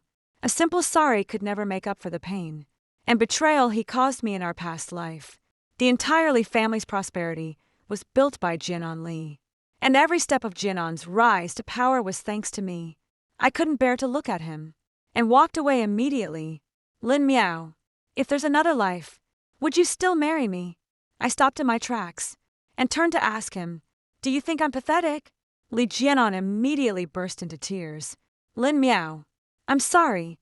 You're the last person I ever wanted to hurt. I sincerely apologize to you. If there's a next life, I'd make it up to you. I am scum, blinded by lust. I betrayed you, And broke your heart. I stared at him intently, sensing my doubt. He stammered. After the injury last time, I had a dream where you helped me become the director, but I ended up betraying you. I let out a long sigh. So, he had been reborn, too. His apology came too late. I won't be waiting around for him. These days, after waking up, it finally dawned on me. Every step that led Yin and me to this point was carefully orchestrated by you. But I don't blame you. I brought this on myself. Even without you, Yun, and I wouldn't have been happy. I let out a bitter laugh. If there's a next life, try being a decent person for once. When summer ended, I left my hometown to support development in the border regions. Less than 2 weeks later, my mother wrote to say both Li Jianan and Yun had been imprisoned. Li Jianan had a crisis of conscience and turned himself in. He said he wanted to be a better man. He confessed voluntarily that he had hired local thugs to humiliate Yin Yu, which led to her becoming infertile for life and dropping out of school. After learning the truth, Yin Yu took an axe and severed one of Jianan Li's arms. In their previous life, Jianan Li begged me to bury them together, hoping to unite him and Yun Yu in their next incarnation. I made it happen. In the end, they drifted apart on their own, but their affairs no longer concern me. I have more important matters to attend to. I shall dedicate my youth to building our motherland. Story 2. Listen to me. If you ever get the chance to do it all over again, don't try to win. Winning is a scam. I spent 30 years bleeding dry for a man who looked at me like rot on a floorboard when I opened my eyes 20 years in the past. Right on the night he left me for her. I didn't fight. I just walked away. And that was the exact moment I ruined him. I died on a Tuesday. It was raining, the kind of pathetic, drizzly rain that coats the city in a greasy film. It makes your joints ache. I remember the smell of the hospital room more than the pain in my chest. It smelled like industrial bleach, stali lemon gel, and the sharp metallic tang of my own failing kidneys. Elias was sitting in the vinyl chair by the window. He was 52, his dark hair threaded with silver, looking every inch the distinguished architect he had become. But he wasn't looking at me. He was looking at his phone. His thumb swiped, down, up, down. The rhythmic, indifferent flicker of the screen illuminated the deep lines around his mouth. I was suffocating. My lungs were filling with fluid, each breath a wet tearing sound like old Velcro being pulled apart. And Elias was checking his emails. He had hated me all his life. I knew this. I had known it when I cornered him into marriage by playing the martyr, by being the one who saved him when his startup went under, by intertwining our finances so deeply he couldn't leave without amputating a limb. He stayed because it was convenient, and he punished me for it every single day. A life of cold shoulders, of dinners eaten in the heavy, suffocating silence of our dining room, the only sound the scrape of forks against porcelain, of waking up shivering because he had rolled as close to the edge of his side of the bed as gravity would allow.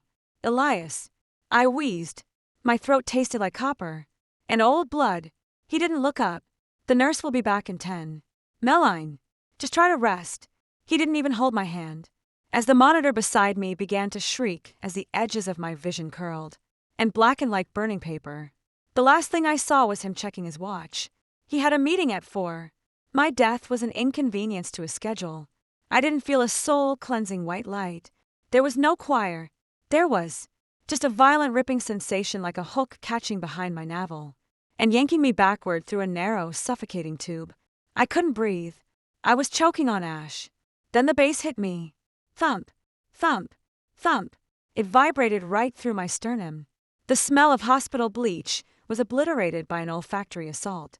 Spilled keg beer, cheap strawberry vape smoke, stale sweat, and the overpowering synthetic cedar of cheap men's cologne.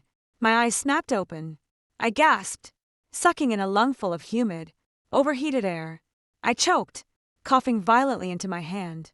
When I pulled my hand away, it wasn't bruised. With purple 4-tracks, the skin was smooth. The knuckles weren't swollen.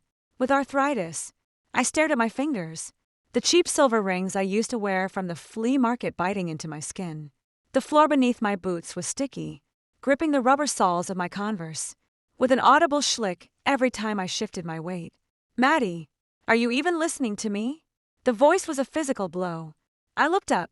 Elias. But not the Elias of the hospital room. This Elias was 21. He was wearing a faded flannel shirt that smelled like damp wool and laundry detergent. His face was unlined, his eyes bright, frantic, and entirely focused on the front door of the frat house. I knew exactly.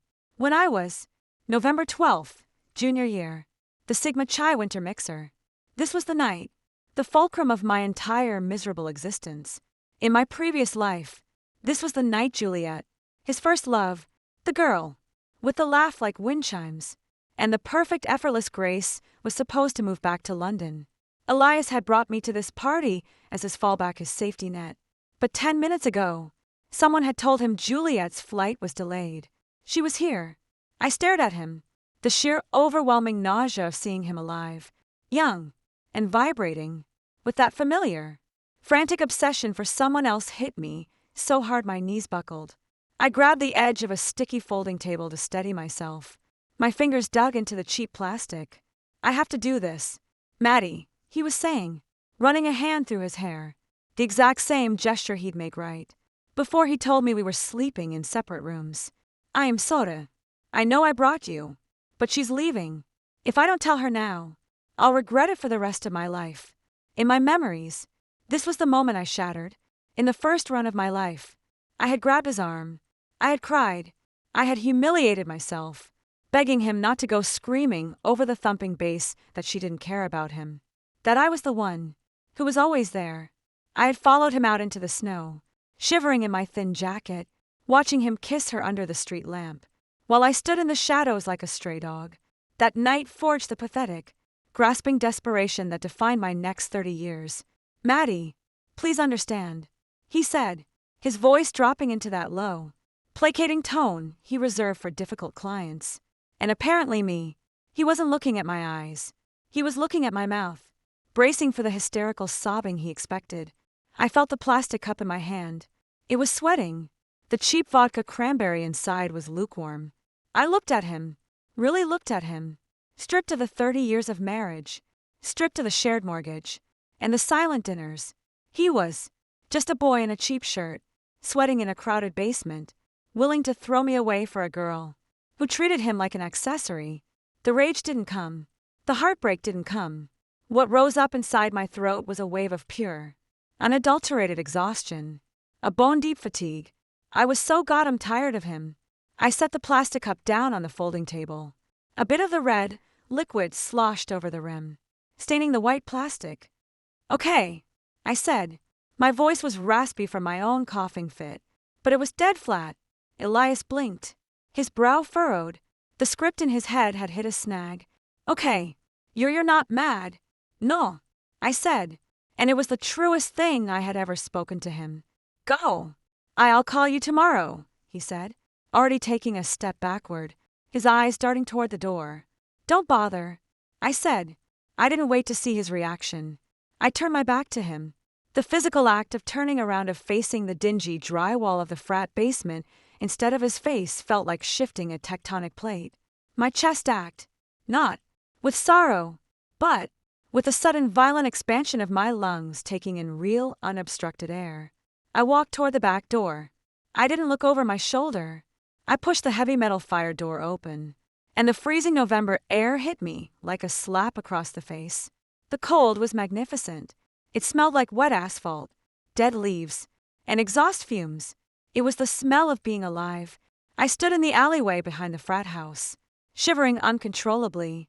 I was wearing a thin denim jacket over a stupid itchy lace top I had bought specifically because Elias once mentioned he liked black lace. I hated black lace. It made me itch. I started walking. I didn't know where I was going, only that I needed to put distance between myself and the bass thumping against the brick walls behind me. My Converse slapped against the wet pavement. In the first timeline, my life ended and began on that street corner under the snow. I had spent the entire night crying in my dorm room, plotting how to win him back, how to prove I was better than Juliet. I had weaponized my devotion. Now walking down the cracked sidewalks of the college town, I felt a strange hollow ringing in my ears. The panic was setting in. Not the panic of losing a boy, but the sheer existential terror of the void. For 30 years, Elias had been the center of my solar system. I was a planet tidally locked to a star, burning up on one side and freezing to death on the other. Every decision I had ever made, my major, my career, the city I lived in, the clothes I wore, was filtered through the lens of Elias. How would he react? Would this make him look at me? Would this make him love me? Without him, who the hell was I? I stopped in front of a 24-hour diner. The neon sign buzzed, the end flickering. With a persistent, annoying hum, I pushed the glass door open. The bell above tinkled cheerfully, completely at odds with the sterile fluorescent lighting that exposed every stain on the linoleum floor. "Just you?" the waitress asked. She was older, wearing a yellow uniform that had seen better decades. She smelled like burnt coffee and stale cigarette smoke. "Just me," I said. The words tasted foreign on my tongue. I slid into a corner booth. The red vinyl was taped over, with silver duct tape that scratched the back of my thighs. I ordered a black coffee and a plate of fries. When the coffee arrived, it was scalding hot and tasted like battery acid. I wrapped my freezing hands around the thick ceramic mug, letting the heat sear my palms. It hurt. It grounded me. I didn't feel triumphant. I didn't feel like a badass who had just rewritten her destiny. I felt like a shipwreck survivor washing up on a rocky beach, coughing up seawater, shivering, and completely alone. My phone buzzed in my pocket, a heavy, clunky thing compared to what I was used to in 2056. I pulled it out. The bright pixelated screen glared at me. "Harper, where are you? Did Elias ditch you again?" "I swear to God, Maddie, I'm going to key his car." Harper, my roommate, the girl I had completely abandoned in my 20s, because she kept telling me the truth about Elias, and I didn't want to hear it. She had died in a car accident. When we were 28, I hadn't gone to her funeral, because Elias had a work function that weekend. My throat tightened, a hard, sharp note of actual grief. Not the manufactured selfish grief of a bruised ego, but real, devastating loss lodged in my esophagus. I pressed my thumbs against the keypad, relearning the old muscle memory. "Me. I'm at the diner." "He left. I am eating fries." The reply came almost instantly. "Harper, do not move. I am coming over." I am bringing sweatpants and a desire for violence. I let out a sound that was halfway between a laugh and a sob.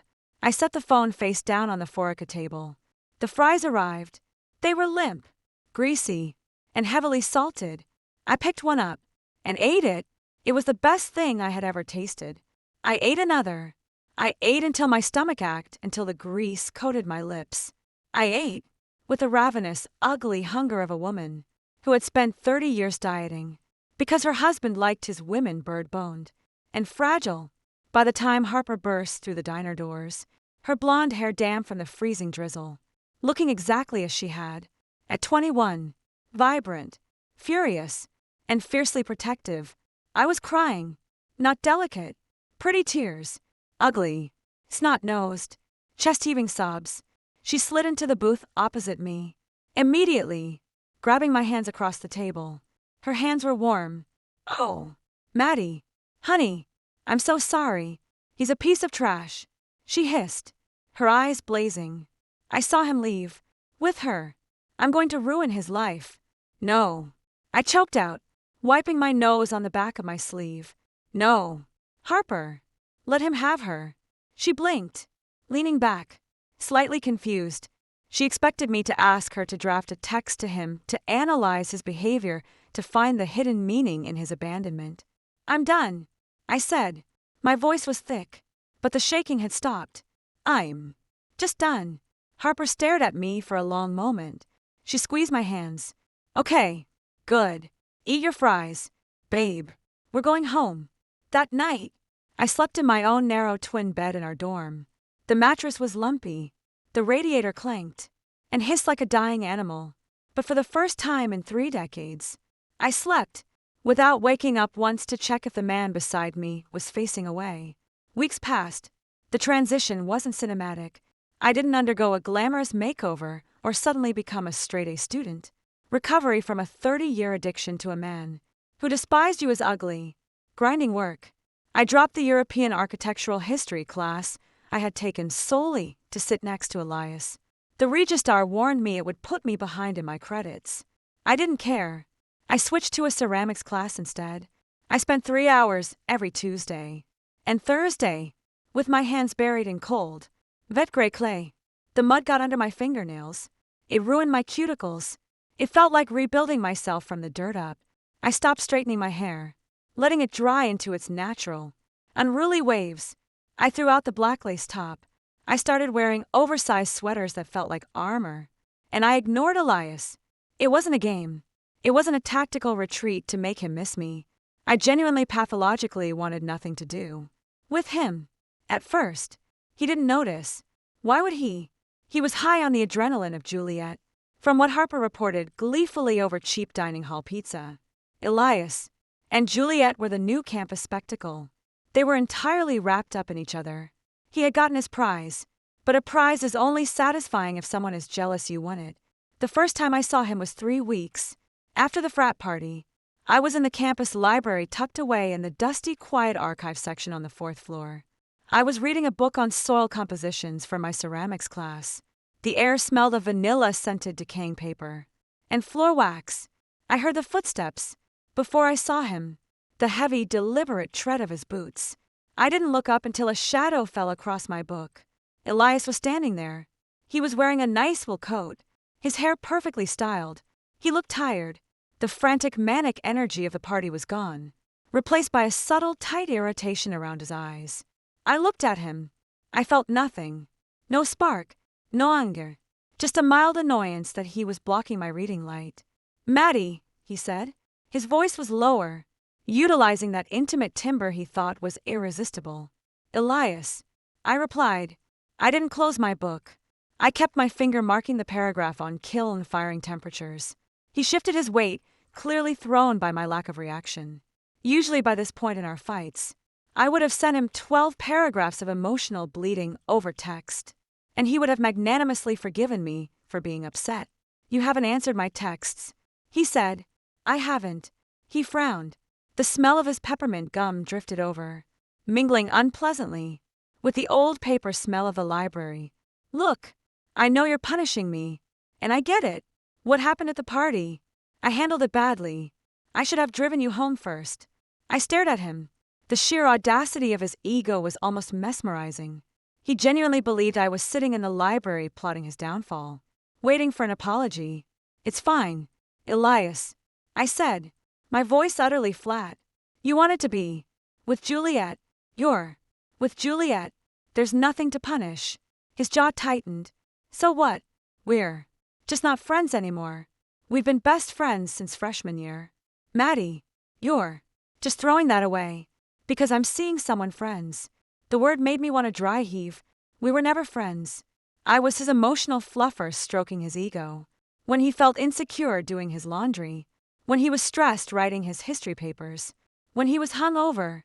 "I'm not throwing anything away," I said, finally closing the book. With a soft thud. "I'm just busy. The semester is ending. You dropped architecture." It wasn't a question. It was an accusation. He had noticed. I didn't like it. "You loved it," he insisted, his voice rising a fraction, echoing slightly in the quiet stacks. "You talked about Gothic arches for 3 hours last month." "I talked about them because you talked about the Elias. I don't give a damn about Gothic arches." The silence that followed was heavy, thick. He stared at me as if I had just spoken to him in Mandarin. In the original timeline, I had spent hours studying those damn arches, just to have something to talk to him about. I had molded my brain into a mirror, reflecting only his interests. "You're acting crazy," he finally muttered, dragging a hand over his face. "Juliet warned me you'd get vindictive." The mention of her name didn't pierce me. It just made me tired. "Tell Juliet I say hi," I said, picking up my book and sliding my chair back. It screeched horribly against the linoleum. "I have to get to the studio." "Maddie, stop," he said, stepping into my path as I tried to walk past him. He reached out and grabbed my upper arm. His fingers dug into the thick wool of my sweater. For 30 years, I would have killed for that grip. I would have leaned into it, desperate for the physical contact. Now I looked down at his hand, then back up to his eyes. "Let go of me," I said softly. He didn't immediately release me. His eyes searched mine, looking for the familiar desperation, the puppy dog devotion he was so accustomed to leveraging. He found a brick wall. Slowly, his fingers uncurled, he let his arm drop to his side. I didn't say goodbye. I walked past him, leaving him standing alone in the dusty aisle. My heart wasn't racing. My palms weren't sweating. As I pushed the heavy wooden doors of the library open and stepped out into the crisp December air, I realized something terrifying and beautiful. I was free, and for a man like Elias, a man who built his entire sense of self on the foundation of my unwavering worship, my freedom was going to be his suffocation. Spring arrived, with a wet, muddy slug. The snow melted into gray slush, staining the hems of my jeans with road salt and freezing puddle water. In my past life, spring meant allergies, organizing Elias's summer internship applications, and pretending I didn't mind when he went on weekend trips with his fraternity brothers. This time, spring meant the heavy, damp smell of the ceramic studio and the blistering heat of the kiln. I was getting good at it, not naturally gifted, but stubbornly competent. Throwing clay requires a violent sort of centering. If you hesitate, if your hands shake, or your core isn't braced, the clay wobbles and tears itself apart on the wheel. You have to force it into submission before you can shape it. It was cheap therapy.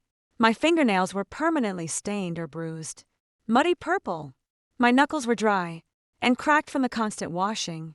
I loved my ruined hands.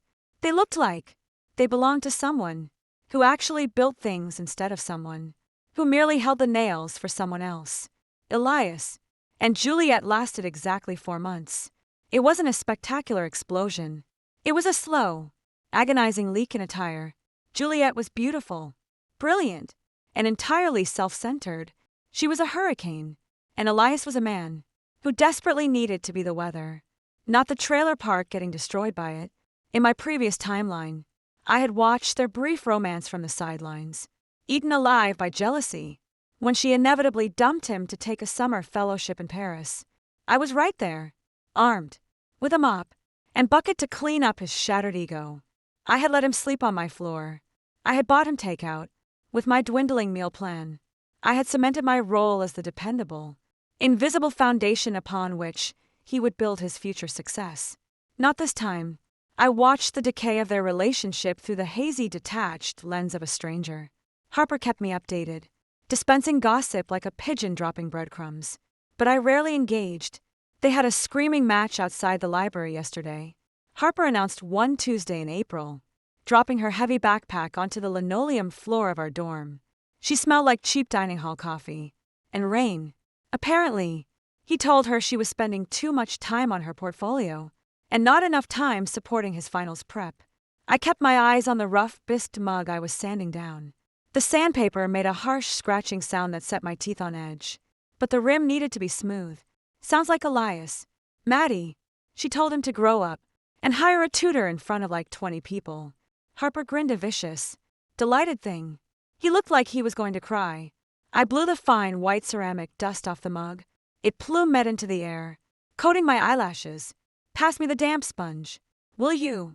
The truth was, I felt a twinge of pity, not for the boy I loved, but the kind of pity you feel for a stray dog that keeps running into a glass door. Elias didn't know how to exist without a mirror reflecting his own perceived greatness. Juliet was a window. She only showed him the rest of the world, a world where he was just another stressed 21-year-old with a mediocre GPA. He started trying to corner me in late April. The texts began as a slow trickle. Hey, long time. Can we grab coffee? Then saw you walking by the quad today. You look different. Good. Different. Then the midnight texts fueled by cheap beer and bruised pride. Juliet doesn't understand the pressure I'm under. You always got it. Maddie, you always knew how to calm me down. I left them all on red. The little digital notification was a tiny hit of dopamine. I won't lie, but it wasn't the thrill of the chase. It was the quiet satisfaction of putting up a fence and watching the trespasser realize the gate was locked. He finally ambushed me on a Thursday. It was raining again, a torrential downpour that turned the campus pathways into rushing streams. I was working late in the studio. The only sound, the rhythmic, hypnotic spinning of the pottery wheel, and the heavy drum of rain against the skylight. The air was thick, with the scent of wet earth and ozone. The heavy metal door of the studio clanged open. The draft of cold air hit my sweaty neck. I didn't turn around. My hands were covered in slick gray slip shaping a tall, precarious cylinder. "You're avoiding me." Elias's voice was sharp, cutting through the hum of the wheel. He stepped into the light of my overhead lamp. He looked awful. His hair was plastered to his forehead, dripping rainwater onto the concrete floor. The bags under his eyes were bruised and heavy. The expensive wool coat he usually wore was missing, replaced by a soaked, pathetic-looking hoodie. He smelled like damp cotton and stale liquor. "I'm working, Elias," I said. My voice was steady. I didn't break my focus on the clay. The cylinder was rising, thinning out between my palms. "Don't give me that bullshit," he snapped, taking a step closer. His boots squeaked wetly against the floor. "You've been icing me out for months. And now, when I actually need my best friend, you're playing games." "I don't play games." I pressed my thumb into the lip of the clay, flaring it outward. "And I'm not your best friend. I'm just the person you used to complain to when your actual friends weren't listening." He flinched, literally jerked his head back, as if I had thrown a ball of wet clay at his face. For a second, the anger in his eyes fractured, revealing the raw, panicking boy underneath. He was drowning, and the life raft he had always taken for granted was currently ignoring him to make a bull. "Juliet broke up with me," he blurted out. His voice cracked on the last syllable. It was the sound of a man expecting an immediate rescue mission. He waited for the gasp. He waited for me to stop the wheel, wipe my hands, and rush over to pull him into a hug. He waited for the 30 years of conditioning to kick in. I kept the wheel spinning. The clay slipped smoothly through my fingers. "I'm sorry to hear that," I said. It was the exact tone of voice you use when the grocery store cashier tells you they're out of paper bags. Mildly sympathetic, utterly detached. "That's it." He stepped right up to the splash pan of the wheel. I could smell the alcohol sweating out of his paws. "That's all you have to say. I'm falling apart. Maddie." She humiliated me. She told me I was a suffocating narcissist. "And you're just going to sit there?" "Yes." "Why are you doing this to me?" He demanded, his hands gripping the edge of the metal table holding my tools. His knuckles were white. "What did I ever do to you?" I was honest. "With you at that party, I told you I had to follow my heart. Is this your revenge?" "Because it's petty as hell." I finally took my foot off the pedal. The wheel spun down, the hum dying away until the only sound was the rain hammering the roof. I picked up a wire tool, pulled a tort between my thumbs, and cleanly sliced the base of a cylinder from the wheel head. I turned to look at him. My hands were coated in gray mud. My apron was splattered. I felt utterly, entirely solid. "Elias," I said, my voice low, "getting no anger, only a crushing weight of exhausted truth. You didn't do anything to me at that party. You did me a favor. You showed me exactly what I was worth to you, which is nothing." "That's not true." "It is true, and it's fine, but you don't get to treat me like a backup generator. You don't get to plug into me only when your main power source fails." I picked up a wet rag and began wiping the thick sludge off my fingers. "You want someone to tell you Juliet was and you're a misunderstood genius. I'm not going to do that. You probably were suffocating. You are incredibly demanding. Now you have to figure out how to deal with that yourself." He stared at me. His mouth opened, then closed. The sheer terrifying realization that he had completely lost the script washed over his face. He was looking at me like he didn't know who I was, and he didn't. He never had. He only knew the ghost he had projected onto me. "You're cold, Maddie," he whispered, his voice shaking. Not with anger this time, but with a sudden, profound realization of his own isolation. "You're really just going to leave me here?" "The door is right behind you," I said. I tossed the dirty rag onto the table. "Shut it tight on your way out. It creates a draft." I turned back to the wheel, slammed a new lump of clay down onto the center, and pressed the pedal. The hum filled the room again. I didn't look up. When the heavy metal door opened, I didn't look up. When it clicked shut, I just leaned over the spinning wheel, braced my core, and began to pull the clay upward, shaping my own life, with my own two hands. By the time graduation rolled around the following year, the campus felt entirely different. In my first life, graduation was a frantic, nerve-wracking day, entirely centered around Elias's family. I had spent the morning ironing his graduation gown and making sure his parents had prime seating, completely neglecting my own mother, who had driven 4 hours to see me. I had posed for photos, holding his arm, smiling a tight, strained smile, while he looked over my head, scanning the crowd for better networking opportunities. This time, graduation day was a balmy, breezy Friday in late May. The air smelled of freshly cut grass, cheap champagne, and the hot asphalt of the stadium parking lot. I wore a simple linen dress that wrinkled the second I sat down, and I didn't care. I sat in the stands, with Harper drinking warm Prosecco out of plastic cups, laughing until my sides ached. I saw Elias only once. During the ceremony, he was walking across the stage to receive his diploma. He looked thinner. The arrogant, easy posture he used to carry had vanished, replaced by a rigid, defensive stiffness. The applause for him was polite standard. I clapped a slow perfunctory rhythm, feeling absolutely nothing. No longing, no bitterness, just the mildest ripple of recognition, like seeing a distant acquaintance from a high school you barely remember. He didn't have a job lined up. Harper, who still possessed a terrifying network of campus spies, had informed me of this over bagels a week prior. His grades had slipped after the Juliet disaster, without me there to proofread his late-night essays, organize his schedule, and soothe his bruised ego. When professors criticized his designs, his actual mediocrity had bubbled to the surface. He was a decent architect, but he wasn't the prodigy he believed himself to be. And the industry, unlike me, didn't grade on a curve of unconditional worship.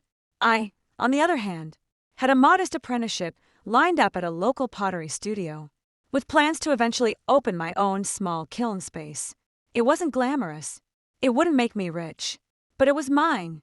Every brick, every bag of clay, every drop of sweat would belong to me. The final encounter happened at the post-graduation mixer on the quad.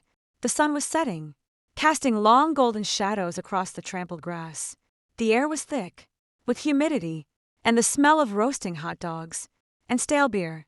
I was leaning against a large oak tree, slipping off my uncomfortable heels to stand barefoot in the cool grass. The bark of the tree was rough and solid against my back. I took a deep breath, letting the chaotic noise of a celebrating crowd wash over me. Meline. The voice didn't send a jolt through my spine anymore. It just sounded tired. I opened my eyes. Elias was standing a few feet away. He was holding a plastic cup of beer, the condensation dripping down his knuckles. He looked older than 22. The skin around his eyes was tight, exhausted. He looked for a fleeting, surreal second, exactly like the 52-year-old man who had watched me die while checking his emails. "Hello, Elias," I said. I didn't move away from the tree. He took a step closer, hesitating as if approaching a wild animal that might bite. "Congratulations on graduating. You, too." He looked down at his plastic cup, tracing the rim with his thumb. The silence stretched between us, heavy and awkward. In the past, I would have rushed to fill it. I would have asked about his parents, his plans, his feelings. I just let the silence sit there, thick and unyielding. "I made a mistake," he said softly. The words sounded like they were dragged out of his throat over broken glass. He finally looked up, meeting my eyes. His were shining, with an unshed, desperate moisture. A massive, stupid mistake. The biggest of my life. I watched a drop of condensation fall from his cup and hit the dry earth. I didn't realize. He continued his voice, picking up a frantic, bleeding the tempo. "I didn't realize how much you did for me, how much you held me together. Everything has been falling apart since that night at the frat house. My classes, my interviews. Juliet was a disaster. She didn't care about me, not like you did." He was laying it all out, the confession I had literally died waiting to hear. the grand sweeping acknowledgement of my worth, of his regret. It was the climax of every romance novel. The moment the arrogant male leaf falls to his knees and begs for forgiveness, I felt my pulse. It was slow, steady, the frantic, anxious bird that used to batter against my ribs. Whenever he looked at me was gone, dead, and buried. "You're right," I said calmly. "She didn't care about you like I did. No one ever will. Because the way I cared about you was a sickness." He flinched. "Maddie, don't say that. We were good together. I was just blind. I took you for granted. But I see it now. Please, let me make it up to you. Let me take you to dinner tonight. Just the two of us. Like we used to." He reached out his hand, hovering in the space between us. Desperate to bridge the gap, I looked at his hand. I remembered the cold hospital room, the smell of bleach, the sound of my own lungs drowning. While he swiped through his phone, he was sorry now, because he was losing. He wasn't sorry, because he loved me. He was sorry, because he missed the convenience of my devotion. He missed his safety net. "No, Elias," I said. The word tasted clean, crisp. His hand dropped. The desperation in his eyes morphed into a raw, hollow panic. "Maddie, please. I have nothing. I don't know what I'm doing anymore. You'll figure it out," I said, entirely sincere. "Or you won't. But it's not my problem anymore." I picked up my shoes by the straps, the leather cool against my fingers. I stepped away from the oak tree, leaving him standing in the growing shadows. "You're really never going to forgive me," he called out, his voice cracking pathetic and small over the noise of the crowd. I paused, looking back over my shoulder. The sun was fully gone now, the quad illuminated by cheap string lights that cast harsh, unforgiving shadows on his face. "I already forgave you," I said. "That's why I'm leaving." I didn't wait to see him process it. I turned and walked away, my bare feet sinking into the damp earth. The night air was warm, smelling of crushed grass, and endless, terrifying, beautiful possibilities. I walked toward the distant sound of Harper laughing, leaving the ghost of the man who ruined my first life alone in the dark, with nothing but the crushing weight of his own regret. And that is the end of the story. She did not stay to watch Elias crumble, because true revenge is not about destroying the people who hurt us. It is about rebuilding ourselves entirely, without them. Walking away was the final fatal blow. Did her choice resonate with you? Let me know your thoughts on his desperate apology in the comments below. If you enjoyed this raw journey of starting over, please hit like, share this video, and subscribe.